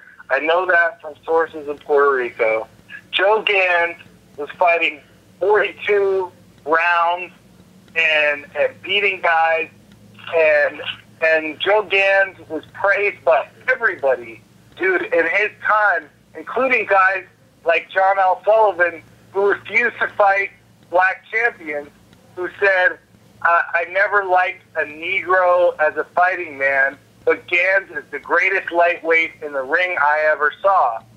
So how are you going to say that Felix Trinidad, who lost, in my opinion, to Oscar De La Hoya, okay, and got a gift decision from Don King buying off the judges or whatever he did, is better than this man who was the first black American champion? Forget Jack Johnson, forget anybody else. This guy had it all, bro. He was the man. And he fought unlimited rounds. So you're going to put Felix Trinidad? Dude, I love Felix Trinidad. I love him. Okay? No doubt about it. He was great. But Joe Gans was better. Period. End of story. Okay. With that said, I will change my vote to have Joe Gans in. Does anyone else want to change their vote? I'm going with Trinidad. All right. 6. Okay. J. Deal, who you go with? Trinidad. Okay. Boxologist, who you go with? Trinidad is in.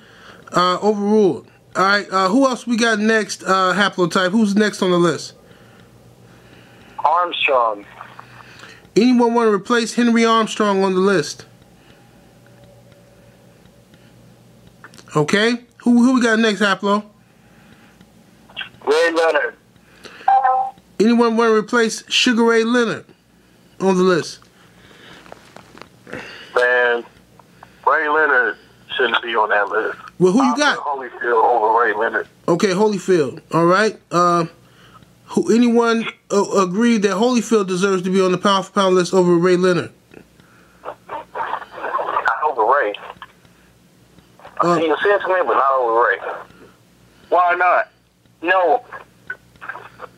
That's 2 no's. Okay, that's a no for I me. mean, light heavyweight, cruiserweight, then heavyweight. That's 2 no's. That's 2 no's. That's 3 no's. We know it's an argument for him, but you need to put him. Yeah, what you got? I say no. That's 3 no's. 3 no's. Man, no. Okay. All right, what you got? No. That you got him. Well, Okay, Haplo, read the list for me one more time, brother. All right. We got, just a second. We got Roy Jones Jr. We got Bernard Hopkins. We got Benny Leonard. We got Muhammad Ali. We got Ezra Charles. We got Harry Greb. We got Sugar Ray Robinson. We got Felix Trinidad. We got Henry Armstrong, and we got Ray Leonard. Okay, is there anyone? I'm gonna go around the panel, and I'm gonna ask. Let me start with Zone. Zone, is there anyone on the list that Haplo just read that you would like to replace with a nomination? no. Okay, okay. J. Dill, anyone on the list that you would like to replace with a nomination? Sam Langford over Ray Leonard.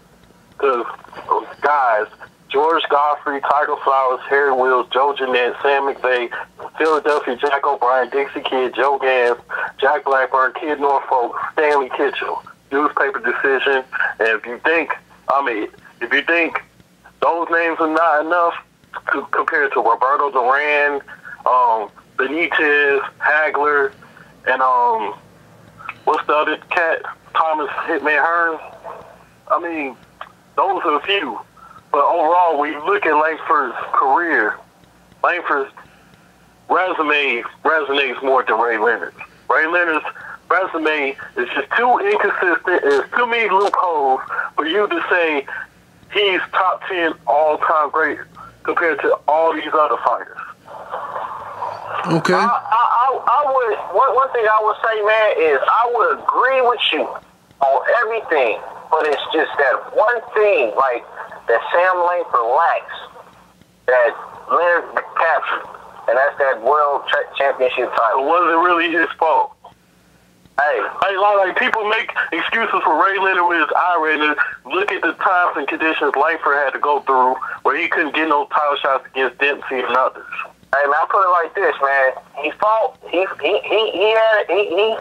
Johnson. You know what I'm saying? And he lost to Jake Johnson. So it's like if one of your peers had the opportunity to get it, then if you would have kept winning, then you would have got the opportunity to get it. You know what I'm saying? Who would have said that you wouldn't have? And I don't think he was as brash or cocky as Jack Johnson because white people hated Jack Johnson. He also got knocked out by Harry Wills, lost to Harry Wills a few times. Yeah, that's my gripe with him, man. The things he did accomplish the team is great, but that world title lacking, man, it's just. But getting knocked out by Hector Camacho don't hold no weight. Well, let me ask you something, man. Let's see this. Oh, we using old now, but we don't use black and white. I got you. Did Sam Langford capture the Olympic gold medal? No, he didn't. Well, did Leonard? Yes, he did, but all right, cool. But that's Also, Langford had 33 losses, 38 draws, and 59 no decisions. So, how many wins did he have over Ray Leonard? They do. Langford damn near got as many losses as Leonard got fights, bro. Exactly. So it's time to move on. We got 28 losses. All right, whatever, man. This vote stuff goes to the next fighter. Okay, for the record. Was Floyd voted in or Floyd voted out? He's out. He out of there. Who was the votes? It was Ezra Charles. Yeah. They did select Ezra Charles over Floyd Mayweather.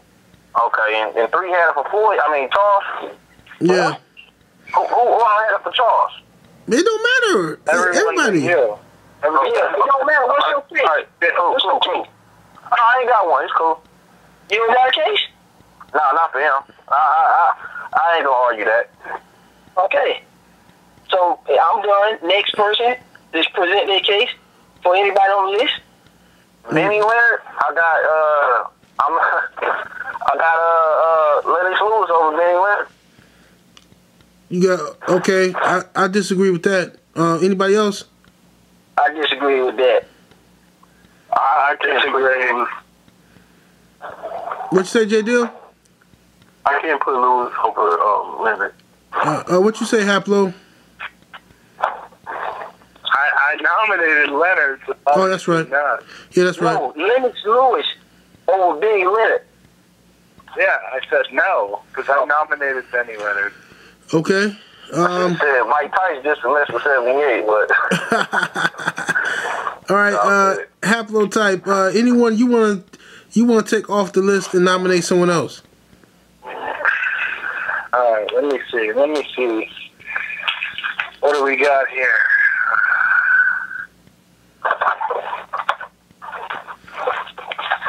I'd say no. Okay, read the list back to us.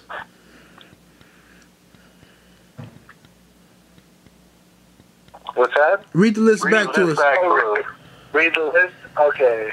Roy Jones Jr., Bernard Hopkins, Benny Leonard, Muhammad Ali, Ezra Charles, Harry Greb, Sugar Ray Robinson, Felix Trinidad, Henry Armstrong, and Sugar Ray Leonard.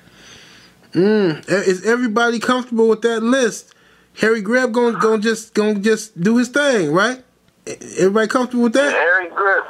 I'm not comfortable. Greb's record, man. I'm not comfortable with Ezra Charles. Okay. I'm not comfortable with Ray Leonard. But I already presented the case. But I haven't presented the case against Ezra Charles. Go ahead, state your case, Who do you want to put instead of him? I'm gonna be honest with you. I go real basic, man. I'm gonna be honest. I gotta put Oscar De La Hoya over here. I gotta say Oscar De La Hoya, man, on the books that when we look at this guy's career, this guy is not just a guy you just read about in folklore or your mama told you or you looked on Boxing Rate. This is a guy that we actually got to see come up, man. This guy was an Olympian. When you look at who this guy fought, a lot of people talk about who he lost to. But as Hyplo said, said he feel like it was a robbery over Trinidad. This guy went in there, he fought Gotti, he beat Chavez twice. You know what I'm saying? He did beat Camacho himself. He beat Ubacar. He had a war with Ike Corte, fight of the year type of candidate type of fight. He got a collection. He got a collection. He had 2 good fights with Shane Mosley, and Shane Mosley was on something. Okay, and one of them was arguably a robbery. Okay, so when you look at Sugar Shane Mosley and the Oscar De La Hoya fights, those are great fights. Oscar De La Hoya fought everybody, including Floyd Mayweather, including Manny Pacquiao. But he got knocked out by Bernard Hopkins, who's not a hard puncher. He was a guy that was an example of somebody who had control of his career, but sought out all the challenges. You know what I'm saying? With a guy with that kind of power, he sought out a lot of challenges, man. And I think Oscar De La Hoya, you know, winning those weight classes at 130, 135, 140, 147, 154, and 160. 6-time world champion. That's the definition of pound for pound, on top of fighting everybody. I know he lost, and I'm not giving him credit for his losses, but we also don't forget that dude wins now. He has some hell of wins now. Ricardo, yeah, but Ezra Charles also beat some murderers, road niggas. He beat. Ain't nobody on Oscar De La Hoya's list matches to the credentials of Joe fucking Lewis. Yeah, but that's on the strength that they was born before them. Okay, I get it. You know what I'm saying? I know that they came before, so by default, they're in the Hall of Fame. And I can't compare Oscar's people in the Hall of Fame because they're not eligible down there yet. Okay? You know what I'm saying? There's no knocking is that if you say it's Hall of Fame. But I mean, maybe two opponents that's Thursday, Archie Moore and Joe Lewis.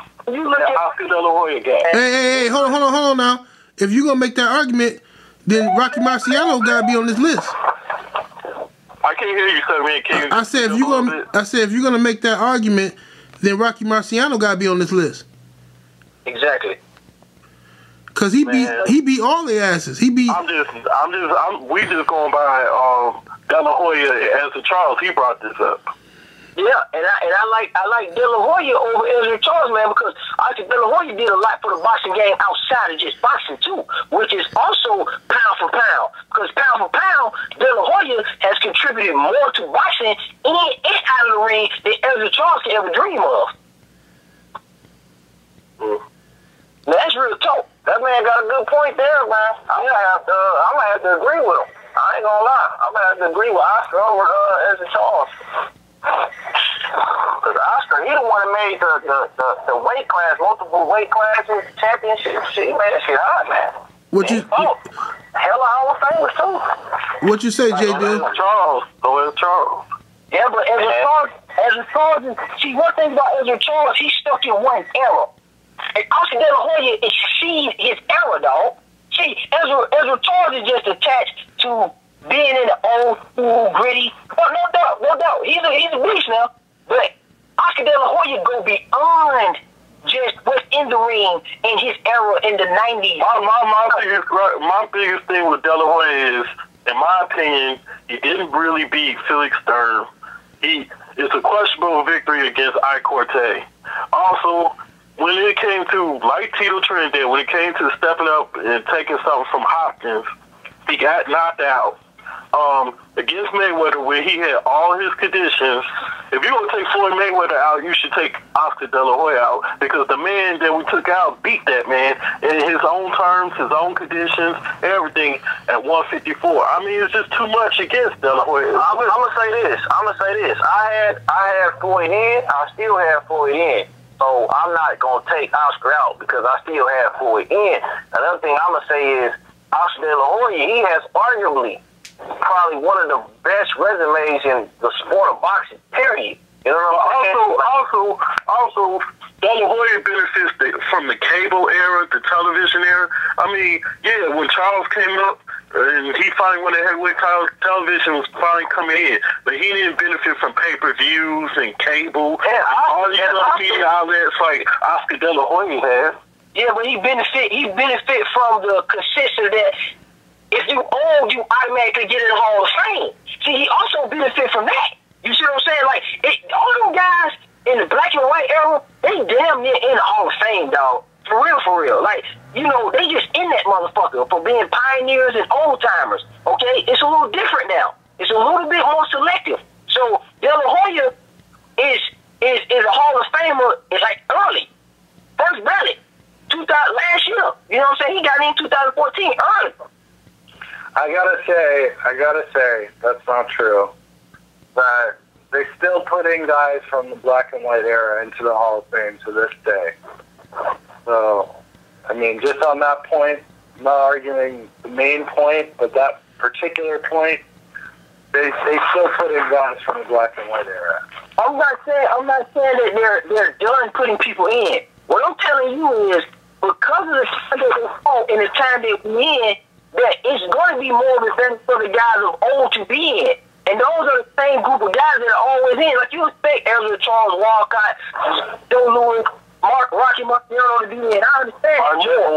You expect them to be in. You expect they should be in because they were the best at their era, in their time. But what I'm telling you is De La Hoya transcended his era in his time, even outside of the ring and inside of the ring, to this very day. Ezra Charles didn't do that for the boxing game. What did Ezra Charles do to change the boxing game? Here's my point, Zone. Here's my point. What did he change the boxing game? What did he do more outside of the ring than De La Hoya? What did he do more outside of the ring? Zone, here's my point. Did Oscar De La Hoya beat Tito Trinidad or Bernard Hopkins? No. Now, the two guys that we try to put, well, Mayweather originally made the list and he got trumped out. But did he beat Mayweather? No. And did he beat the guy that one y'all tried to put in? I think 78. No, he couldn't even beat Manny Pacquiao. Despite all his contributions behind the scenes with boxing, we're also looking at other parts of legacy. Just as many fights that you just named that he won, he also lost a lot of his big fights too. Yeah, but he beat Forte and he beat Chavez. Yeah, but I think that was questionable, like Felix Stern and stuff. No, you feel De La Hoya kind of won that fight against Holyfield. Okay, so what I'm saying? I'm saying Oscar De La Hoya is pound for pound better as a result in either this era than this era.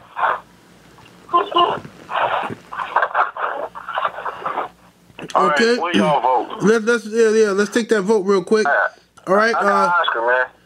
You got Oscar over Ezra Charles. You got Boxologist. Zone, what you got? Yeah. I got Oscar. Okay. J Deal, what you got?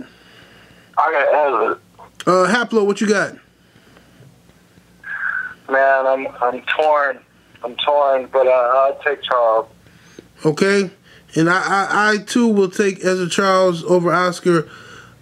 Based off, I understand the points made about Oscar, but based off the fact that we took Floyd off, and I can't put Oscar on when Oscar took on all these great challenges, man. But he came up short a lot too, man. So I will put Ezra in there over Oscar right now.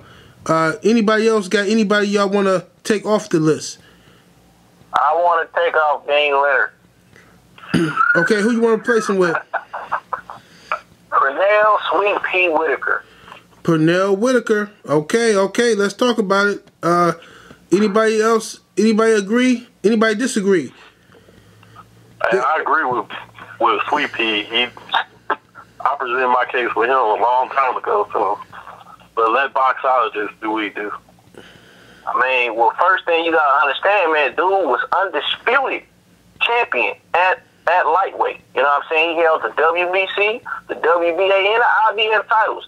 His first fight, dude fought a dude that was undefeated, had like something crazy, like 10 wins, 10-0. You know what I'm saying? He really beat the great Chavez, but he got robbed. He beat James Buddy McGirt. He beat Pineda when he was like, you know, he had a hell of a resume. He beat your boy boxing talks guy, Earl Brazier. We had a pretty cool record when he fought him. He beat Rivera. You know what I'm saying? Rivera was undefeated, first man to stop him. You know what I'm saying? He had an iffy fight with Oscar De La Hoya. The dude was pound for pound. You know what I mean? And then his defense stands the test of time. Man, he was a showman in the ring. The dude beat Roger Mayweather. He got robbed. He got robbed. Yeah, he beat he knocked out you know, I mean the dude, man, the dude was cold, bro. He was cold. I mean, the man he been through some tests, man. You know, Luis Ramirez, He had like 100 fights. Okay. You know? Like the dude, Zuma Nelson. That's another one, man. Zuma Nelson is one of the greatest, you know what I'm saying, in his weight class in lightweight of all time. The Greb, I think he might be great, you know. So, the dude, you know, he got that in there, man. Man, the dude, he's solid, man. He's solid. Okay, J. Dill. Finesse, he had swag. I mean, the dude was nice, man. He was a epitome of a sleek boxer, man. J. Dill, who do you have over? He went a hard punch and he still knocked out cats, you know? Right. I got Sweet P in. All right, J. Dill got Sweet P. And when you look at his losses, he lost 4 times. His three of them losses was at the tail end of his career, man. And he still made the fight competitive. You know what I'm saying? He's only ever been stopped one time. And this is my last point. He's only ever been stopped one time in his career, and that was his very last fight. You know what I'm saying? And I mean, Benny Leonard, man, shoot. Benny Leonard, I don't think Benny Leonard compares, man. And the dude been knocked out like 5 times. You know what I'm saying? The beginning, Benny been in his career. Okay, all right, Haplo. 4 times. Haplo, state your case. 5 times, man. 5 times. 4 times. You got 5 times. You check his 4 times. 5 times, bro. Hey, hold on. Let's just say you're right. No, I am right. You're wrong. Hold on. Everybody, pause. Listen. Okay, 4 or 5 times, whatever. Boxologist, who, if you sure it was 5 times Benny Leonard was knocked out? Positive. Okay, who was the 5 guys? Boxer says it's 5 times. All right. So, all right, who was the 5 guys for the record? The Hall of Fame says 4 times. Okay, so he been knocked out by Hall of Famers. Okay, can anybody? No. Jesus Christ. The Hall of Fame says he was knocked out 4 times, not by Hall of Famers. You said Hall of Famers. No, I said the Hall of Fame records. Man, what box rec say, man? Somebody go Look. This is what I want to know. If he was knocked out. Not end the discussion, because why does box rec count more than the Hall of Fame? Listen, man, it don't matter either way. Both of you, it's people listening to the video, so you guys need to tell us who knocked him out. Who knocked him out? Yeah. All right, can I make my case? Go ahead. Tell us who knocked out Benny Leonard. All right. I'm not worried about whether it was 4 or 5 times that he got knocked out. That's not the point. But Pernell Whitaker had 40 wins versus 185. Okay? That's my point. And also, Benny Leonard turned pro when he was 15 years old.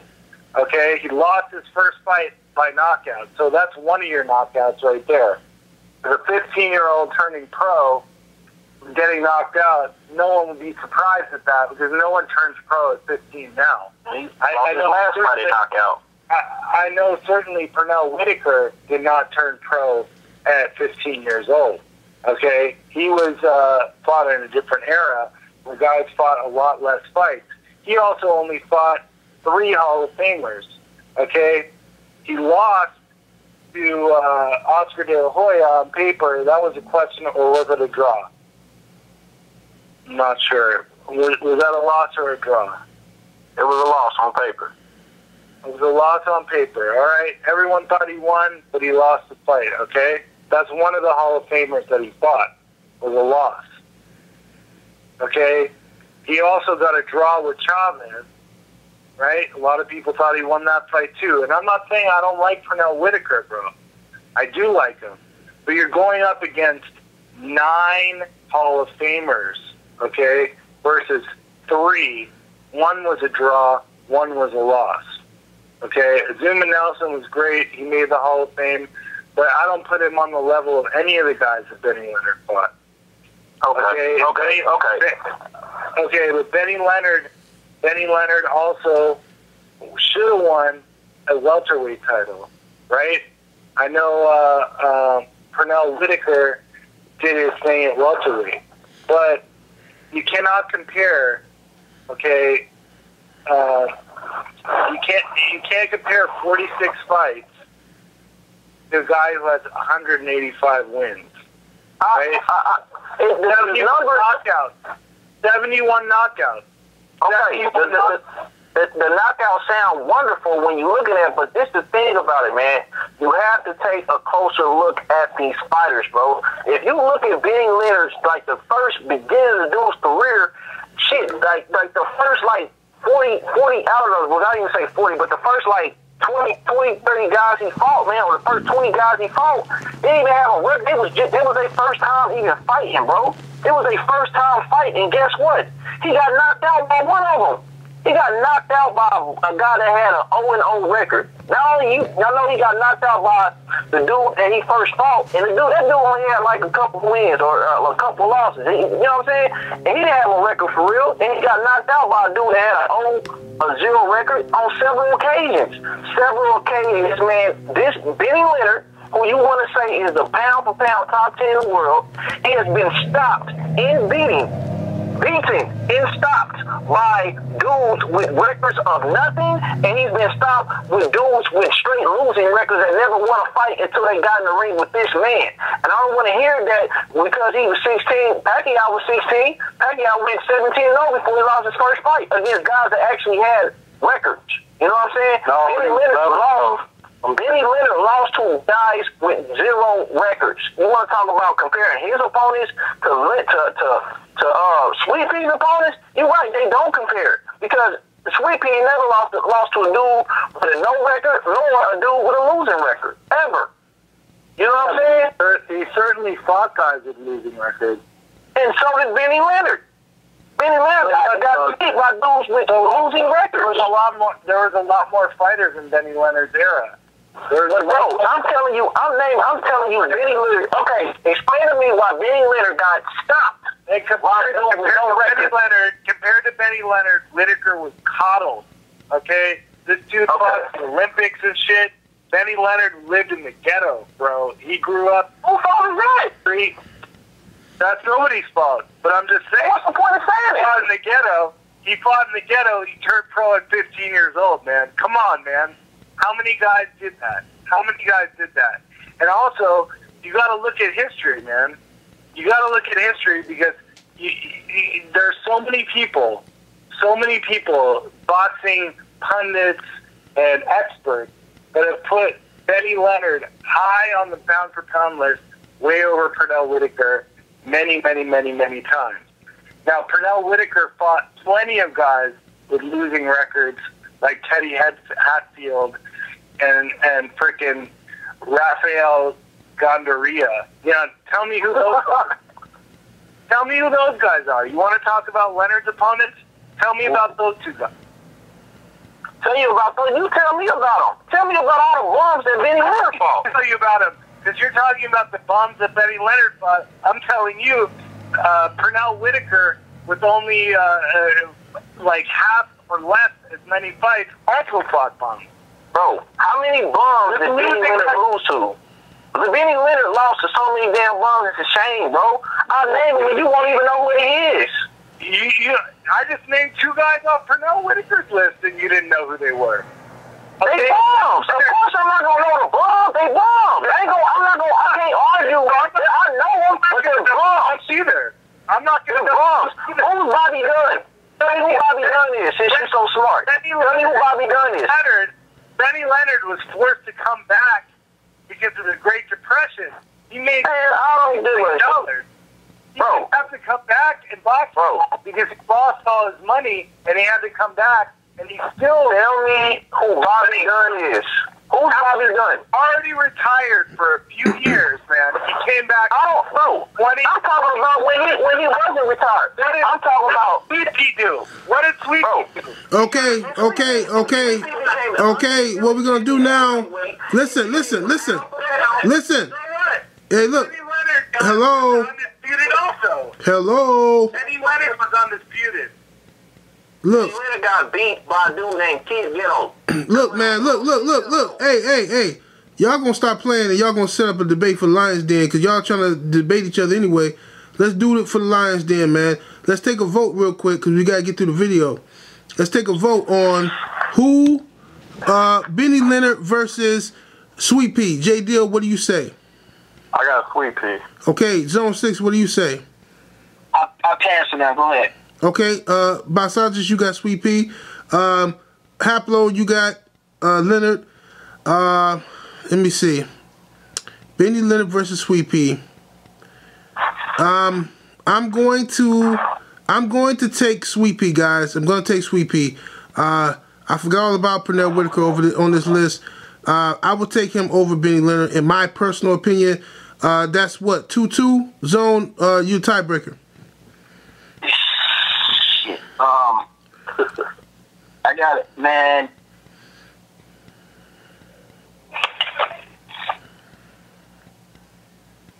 Leonard is man. Leonard is respected. Sweet Pea. Man, I'm out to go with Leonard, man. Okay, Benny Leonard stays on the list. Benny Leonard's on the list. Hold on, 78. That's 3-2. Huh? Yeah, that's 3-2. Overruled. No, it's 3-2 for Sweet Pea. Yeah. Sweet Pea. Oh, for Sweet Pea. Oh yeah, me. You and J. Dill got. Okay, my fault. Both of them got Leonard. Yeah, you right. My fault. My bad. Okay, it's Sweet Pea is in. Okay. Now, read the list to us again one more time, Haplo. I ain't gonna want to read that list. Both of his guys is gone. Joe Gans still here, right? No, Joe's gone. Oh yeah, you're right. Yeah. All right. Benny Leonard is off, and we're putting who? Sweet Pea. Pernell Whitaker. All right. Roy Jones Jr. Bernard Hopkins. Sweet Pea. Ali. Heather Charles. Harry Greb. Sugar Ray Robinson. Felix Trinidad. Armstrong and Ray Leonard. Okay. Is there anyone who disagrees with this list? I disagree with Sweet Pea over Benny Leonard. Right. Obviously. I can't understand how anyone can say that this guy who only had 46 fights is better than Benny Leonard. Well, that's why we Haplo. That's why we have the debates, and you and Boxologist can. I know. I'm just getting my point on the line. I lost. Yeah, but you and Boxologist can tackle that issue. Sweet Pea on there.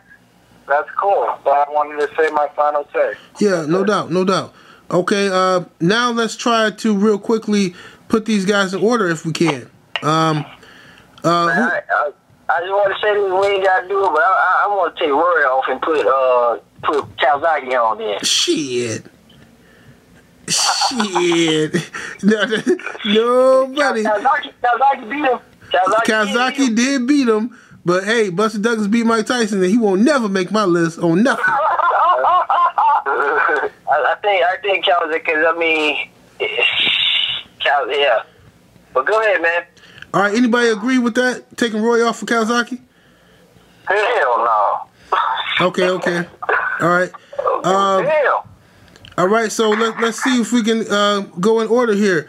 Who deserves to be number one on this list? Pound for pound. Name the list again. Sugar Ray Robinson. The list is Roy Jones, Bernard Hopkins, Sweet Pea, Ali, Heather Charles, Harry Greb, Sugar Ray Robinson, Felix Trinidad, Armstrong, and Ray Leonard. This is how the list should go. Ray Robinson. Man, he one at a time, man. Sugar Ray Robinson. Okay, who? Man, we can just vote down the list. Everybody can just nominate. That's. I nominate Ali. All right, listen. Listen. All right, Boxologist, who do you think should be number one? Ali. All right, Zone, who do you think should be number one? Sugar Ray Robinson. Haplo. Robinson. Okay, J. Dill. Robinson. Okay, Robinson is number one. Overruled. Okay, number two. Who do you think should be number 2? I would say number 2. Shit. I say Henry Armstrong. I guess Henry Armstrong. Who would you say, J. Dill? Him and Greb, you got impressive streaks, but give me Henry Armstrong. Oh, okay. Because of simultaneous titles they was defending. Now, Greg wasn't doing it like that, like how Armstrong was doing. That's the only way I'll put that over. Okay. Boxologist, who you got number 2? Robinson's number 1. I got Ali at number 2 then. Okay. Zone, who do you got at number 2? Armstrong. Okay. Haplo? Armstrong. All right, so Armstrong is number 2. Number 3, who do you have, Haplo? Ali. Okay. Boxologist? Boxologist. Ali. Okay. Zone? Ali. All right, Ali. Ali. All right, Ali is unanimous. Unanimous for Ali at number 3. Number 4, who do you have, Zone? See, it's a tie between B-Hop and Roy. I'm gonna go with B-Hop. Okay. What you say, Haplo? Greb. Okay, J. Dill. Greb. Boxologist. I got Roy. Oh, okay. This is a tough one here. I would say B-Hop. So what is that? That's we're gonna have to discuss this one here. Between B-Hop and Greb, right? And well, not Roy. So we just presented, yeah. Okay, B-Hop and Greb. And them Greb. All right. J. Dill, why do you think Greb should be there in number 5 over B-Hop? Well, the man beat more Hall of Famers, despite B-Hop having a better title reign. Also, the man beat heavyweights. One year he was 45-0, and he beat a good amount of Hall of Famers then. And he fought 406 rounds that year. The man has just a long list. The pound for pound is one of the best and the most impressive. And he just did it a little bit better than B-Hop if you take away the titles. Okay. Who else would agree with Harry Greb? Haplo? I agree with Harry Greb. The guy had way more fights, and he fought the toughest competition out there in several different weight classes. And I know Hopkins also fought the toughest competition in several weight classes. But this guy, I mean, when you take into account he had 107 wins plus 155 newspaper decision wins and fought in the no decision era, that's a tough one to beat, man. I mean, Greb, we don't have film on him, so we can't watch him, and we've been watching Hopkins his whole career. But this guy, to me, should possibly be even higher on the list. And Hopkins, had some serious losses to guys like Pascal, okay, and Ray Taylor. You know what? I got a hell of a case. I'm gonna tell you though. I noticed. Now I'm finna pull away for a minute. I noticed that everybody amplifies the losses of guys that we got footage of, 7-8. You noticed that, right? Yep. Notice they amplify the losses of the guys, right? Absolutely. So now I gotta hit you with this. I guarantee you two together, combined, have not saw 10% of Greb's fight. So You the same dude that agreed. Oh, go ahead. let me finish. I've never seen Greb. No, let me finish, man. So, how can you properly assess that? Now, the reason I'm going there is because you've seen Bernard Hopkins lose, and you've seen how dramatic it is. But you haven't seen any anything of this guy to know whether it was dramatic or not, besides reading paper or alleged how good he was. So how can you amplify a guy losses that you saw, but then amplify a guy wins that you never saw fight? You two together have never saw one Greb fight. Hey, but man, you're Mr. Facts and Stats, bro. And this guy had 107 wins, okay, 155 newspaper decision wins against 17 losses, even including the 9 newspaper decision losses, bro. Yeah, well, I'm telling you, I'm not trying to over dramatize Hopkins' losses. No, what I'm saying is the facts are the facts, and I agree. I am Mr. Black and White. So on Black and White, give me 5 fights, you two guys together. What fights have you seen? Name them. No one's seen any of Greb's fights. Oh, hold on. Let's like us say we ain't seen Sugar Ray Robinson as this, but we all agreed he's number 1. No. We're talking about Greb. We're not going to get off subject. I can have a whole argument with you. Not going to take me in that direction. I'm talking about Greb. What is the basis, man, that y'all saying it? I get the record. Come on, man. We get that. Now, what I'm saying is to take this man B-Hop off the list, homeboy, you're going to have to come harder than just some paperwork. All right, man. I'm just going to say, homeboy. I mean, I never seen B-Hop go 45-0 in one fucking year and have 400 fucking records. Let me finish, homeboy. Let me finish. And he had 9 fights against Hall of Famers. Did you see? I mean, he won all of them. No. When did Bernard Hopkins ever had 1 year where he fought 6 or 7 fucking Hall of Famers and just swished all over them, man? Never. You don't ever. You can't even. Never. I mean, 1 year, Tito Trinidad. A couple years later, he knocks out Oscar De La Hoya, who's a Hall of Famer. I mean, come on, man. Like, B-Hop wins some, he lose some, but even you said it in your own videos, he's a piece of shit. You never said that about Greb, though. Yeah, and look, check it out. Harry Greb is a piece of shit because I ain't never seen him. And you okay, cool. Now let me ask you this. In your opinion, is B-Hop better than Hapler? Is B-Hop better than Monzon? Wait, hold. Stay on subject, man. B-Hop, Monzon ain't got nothing to do with this. Yeah, you always trying to go, okay, cool. And I'm saying that stylistically, Bernard Hopkins is a piece of shit, okay? But now what I'm saying to you is you can't even assess Harry Greb. But I have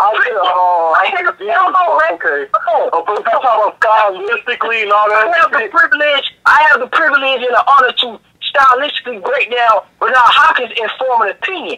You don't have that luxury, so you don't know what you're talking about. Besides the paperwork, you don't have any evidence that he's better. But shit, I give credit where credit's due, even back then. But dude, you still gotta put in the fucking work. Hey, Zone, a picture is worth 1,000 words, and maybe a video is worth 1,000,000. But back in the day, they used to have writers, bro. And if you read the written descriptions, those guys were eloquent, and they knew how to put their shit down on paper. And nobody ever said about Hopkins that he was the most fearless fighter ever to enter the ring, that he was known for his great ferocity, that he was, that he often challenged Jack Dempsey, who refused to fight him. I don't know if Hopkins ever challenging a heavyweight titleist like that, bro. Well, I mean, I want to say this, man. You can't just like we took Manny Leonard off for Sweet Pea. Like, yeah, I love watching Sweet Pea, and he's amazing. And look, he was on my top 10 list, okay, but he wasn't above Leonard. But I'm just saying that Greb, the way that people wrote about him, bro, if you read those accounts, it's almost like you can close your eyes and see how great the guy was. And you always made this argument about more Hall of Famers than the other. Yeah, I know that. Listen what I'm telling you. This instance is what I'm telling you. Is I agree with everything that you said that is good about Greb. Do y'all two comprehend that? I understand what you guys are saying that is good about Greb. But outside of that, you're going based on the same thing that I'm going off. Historical, the folklore stories, but you don't know. You really don't know. I'm doing the same. I'm doing the same shit with us. I want to ask a question real quick because I just want to ask a question because I understand a lot of reasons why B-Hop is on the list. You know what I'm saying? But I just want to add Zone because I do remember you saying that his style is shitty. What is good what is the sentiment of how he fights? You know what I'm saying? Having a shitty style, how does that get you on the pound for pound list? Listen, but y'all not answering the question about y'all not seeing no fight. I said his style is shitty, but what y'all trying to do is gloss over the fact that y'all really, truthfully, y'all just saying it from I just heard this around the way that he good and I looked it up. Really, you don't know. You really don't know. He almost went from Gene Tunney. Hold on, man. First off, you back up because you ain't nominate nobody, okay? Don't jump in. I did. But what I'm saying is we having this conversation here. You know what I'm saying? So what I'm saying to these two guys is they can't lay a stylistic foundation. I'm saying Bernard Hopkins is shitty, but they can't even accept Greb. Neither can I. Okay, I mean, we can go by his opponents like a Gene Tunney. All right, look. Let's take a vote. Wait a second, Zone. But you like relentless guys who attack, and Greb was that way. God, that's his ring. Why? I don't know that. You don't know that either. But what are we supposed to do? Not account for these guys? We're supposed to. No, we can respect them. We can respect those guys for what they've done, but we don't have to put them on a list and just kiss their ass for no fuck. I haven't seen them. That's not to disrespect them. It's not for no reason. It's not for no reason because back then what they had was the pen, and the pen is mightier than the sword. Well, the pen. Well, I understand what you're saying.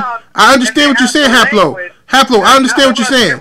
But the pen is not more valuable. The pen is not more valuable than video footage because if I can see something happening with my own eyes and believe it.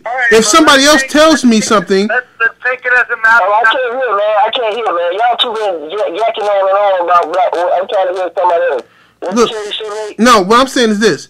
I get the point of honoring these fighters for what they've done in the past and making sure that they get their respect and they're not forgotten. However, I'm not willing to put Harry Greb over Bernard Hopkins when I've seen Bernard Hopkins fight. I've seen the greatness that this man has done, and this is what I've seen with my own two eyes. But I'm supposed to take it away from him and give it to a guy who his history says was good. History says he did all these things. And but you can 78. Let me ask you a question. 78.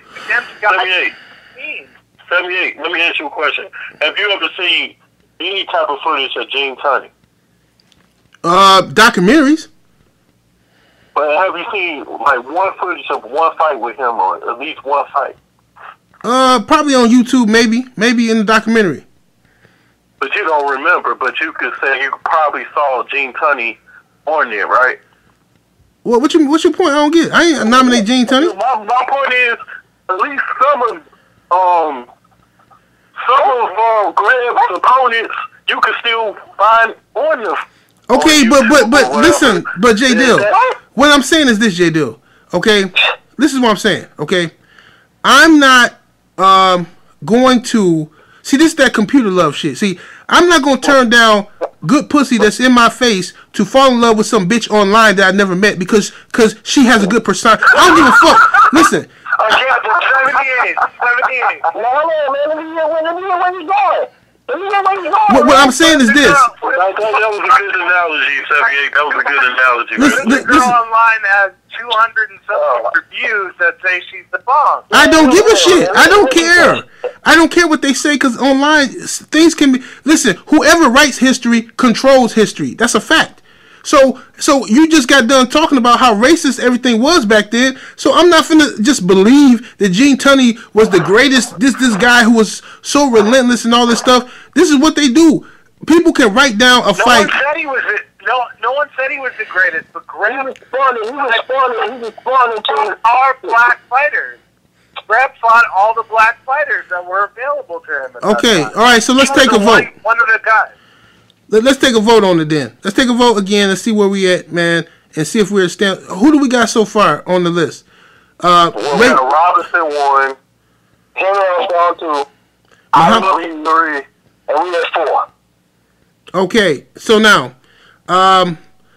who believes that Harry Greb deserves to be there at the number 4 spot? Let's go to Haplo. Who you got? Greb. Okay, Greb for Haplo.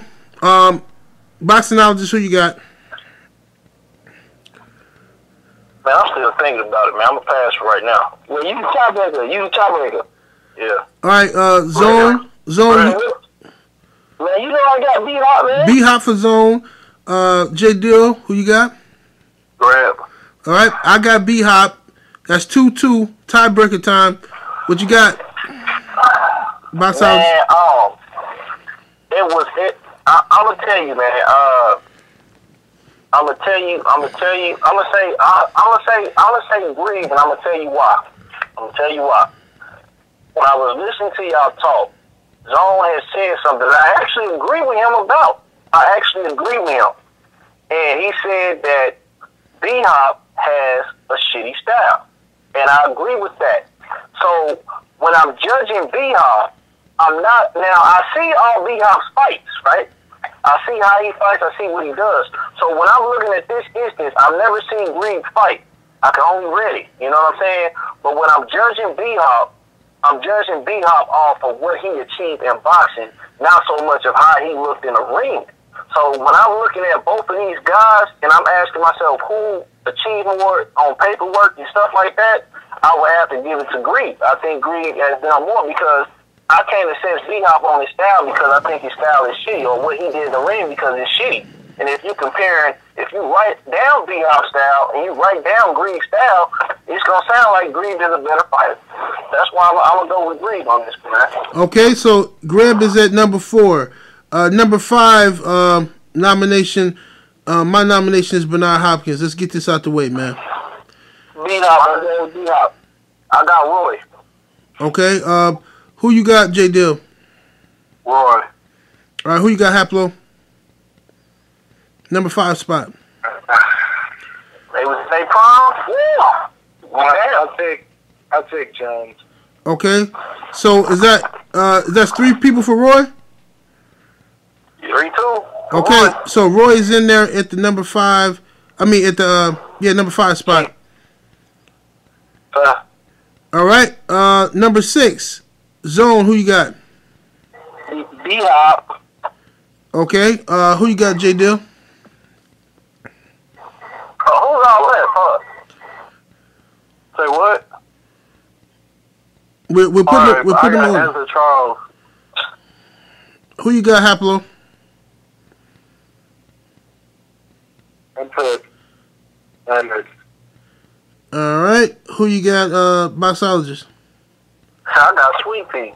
All right, I got B-Hop. B-Hop is in. B-Hop got it there. Yeah, B-Hop is in the 6th spot? What's that, 6? 6. Okay, number 7. Who you got, Haplo? Leonard. J Dill, who you got? Charles. Boxologist. I got Sweet Pea. Okay. Zone. I got Leonard. Okay. I'll put Leonard in as well. Leonard is number 7. Number 8. Who we got left, Haplo? What's the remaining 3 guys? Remaining 2 guys. Sweet Ezra Charles. Sweet Pea. Ezra Charles. So Ezra Charles and Sweet Pea are the last 2? Yep. Oh, wow. Hey, that was a mistake. I meant to. Shit. Oh, okay. Oh shit! I forgot. That's why I had to read off who they had. I forgot. Damn. We got Leonard, Hold on, man. We need to go back to the number. What was that? Number 678. Yeah, yeah. What's the? Hold up, man. Read the list of the guys that are available. We got Leonard, Charles, we got VP, and Trinidad. No, Leonard we already put. Yeah, Leonard. No. I Charles and Sweet Pea. Yeah, I made a mistake. I wanted to count it. Okay, I'm picking Trinidad next, but I wanted him above Leonard. Okay, so we need. I want him above Leonard too. I forgot he was on the list. Honestly. All right, so we got Tito Trinidad left. Yeah. We got Tito. We got Ezra Charles and Sweet Pea for the remaining 3 spots. Zone, who you got next? I got Tito. All right. Who do you got, boxologist? I got Tito. Haplo. Sweet Pea. Okay. Who you got? J. Dill. Charles. All right, I got Tito. Tito's in at number 8 spot. Number 9, who you got, J. Dill? Charles. Boxologist. Sweet Pea. Okay. Zone. Sweet Pea. Haplo. Sweet Pea. All right, so Sweet Pea is in at number 9. Ezra Charles is number 10. All right, so let's go over this list one more time. We have at number 1, Ray Robinson, Henry Armstrong at number 2. I think we have Muhammad Ali at number 3, correct? Yeah, correct. Yeah. Number 4, we had Roy Jones, was it? Yep. Okay. Yep. No, I thought number 4 was Ali. Ali. Roy. Roy over 100%. I thought Ali was number 4. Jones was 5. Yeah. Okay. Go over that again. I'm sorry. Go ahead. Robinson, number 1. Number 2, Armstrong. Number 3, Ali. Number 4, Greb. Number 5, Jones. Number 6, Hopkins. Number 7, Leonard. Number 8, Tito Trinidad. Number 9, Sweet Pea. And number 10, Ezra Charles. Okay. Is everybody happy with that list? No. I wanna call for adjustment. A 2-slot change.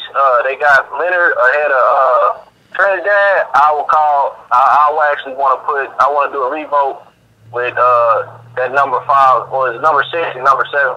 The numbers swap around. Swap. Yeah, I call for a swap. I call for a swap. It's 7 and 8. Yeah. Okay, yeah, I call for a swap. I got Trinidad ahead of Leonard. Okay, so let's revote that then for a swap between Leonard and Trinidad. Haplo, what do you say to Leonard and Trinidad swapping places? Tito should be higher than no. Leonard. You say no. No. Okay. J. Dill, what do you say? Man, it don't matter what I say. It do. Man, What you say, J? I just can't believe Ezra Charles is 10. Man, come on, man. I gotta put Ezra Charles over Sweet Pea. Man, come on, man. This is topic in hand right here, man. You already made a debate about Trinidad over Leonard. Man, if it was me, I'll put at least Ezra Charles number 7. Man, we talking about... We're talking about Trinidad and Leonard, though. Oh, yeah, man, stay on topic, J. Deal, man. We don't care about... I know you emotional about your boy not being on the last, but at least he's on the list, man. At least he's on the list. We talking about Leonard and Trinidad, specifically. I got Trinidad over Leonard. Zone got Trinidad over Leonard. Haplotype got Leonard over Trinidad. Who do you got? J. Dill, don't make me bring up any Leonard again. Who do you got, bro? Show me what you got, man. Man, we trying to get through this. I got Tito over Leonard, man. Okay, so he moves because it don't matter what he pick at this point. All right. So now, all right. So that's the list, guys.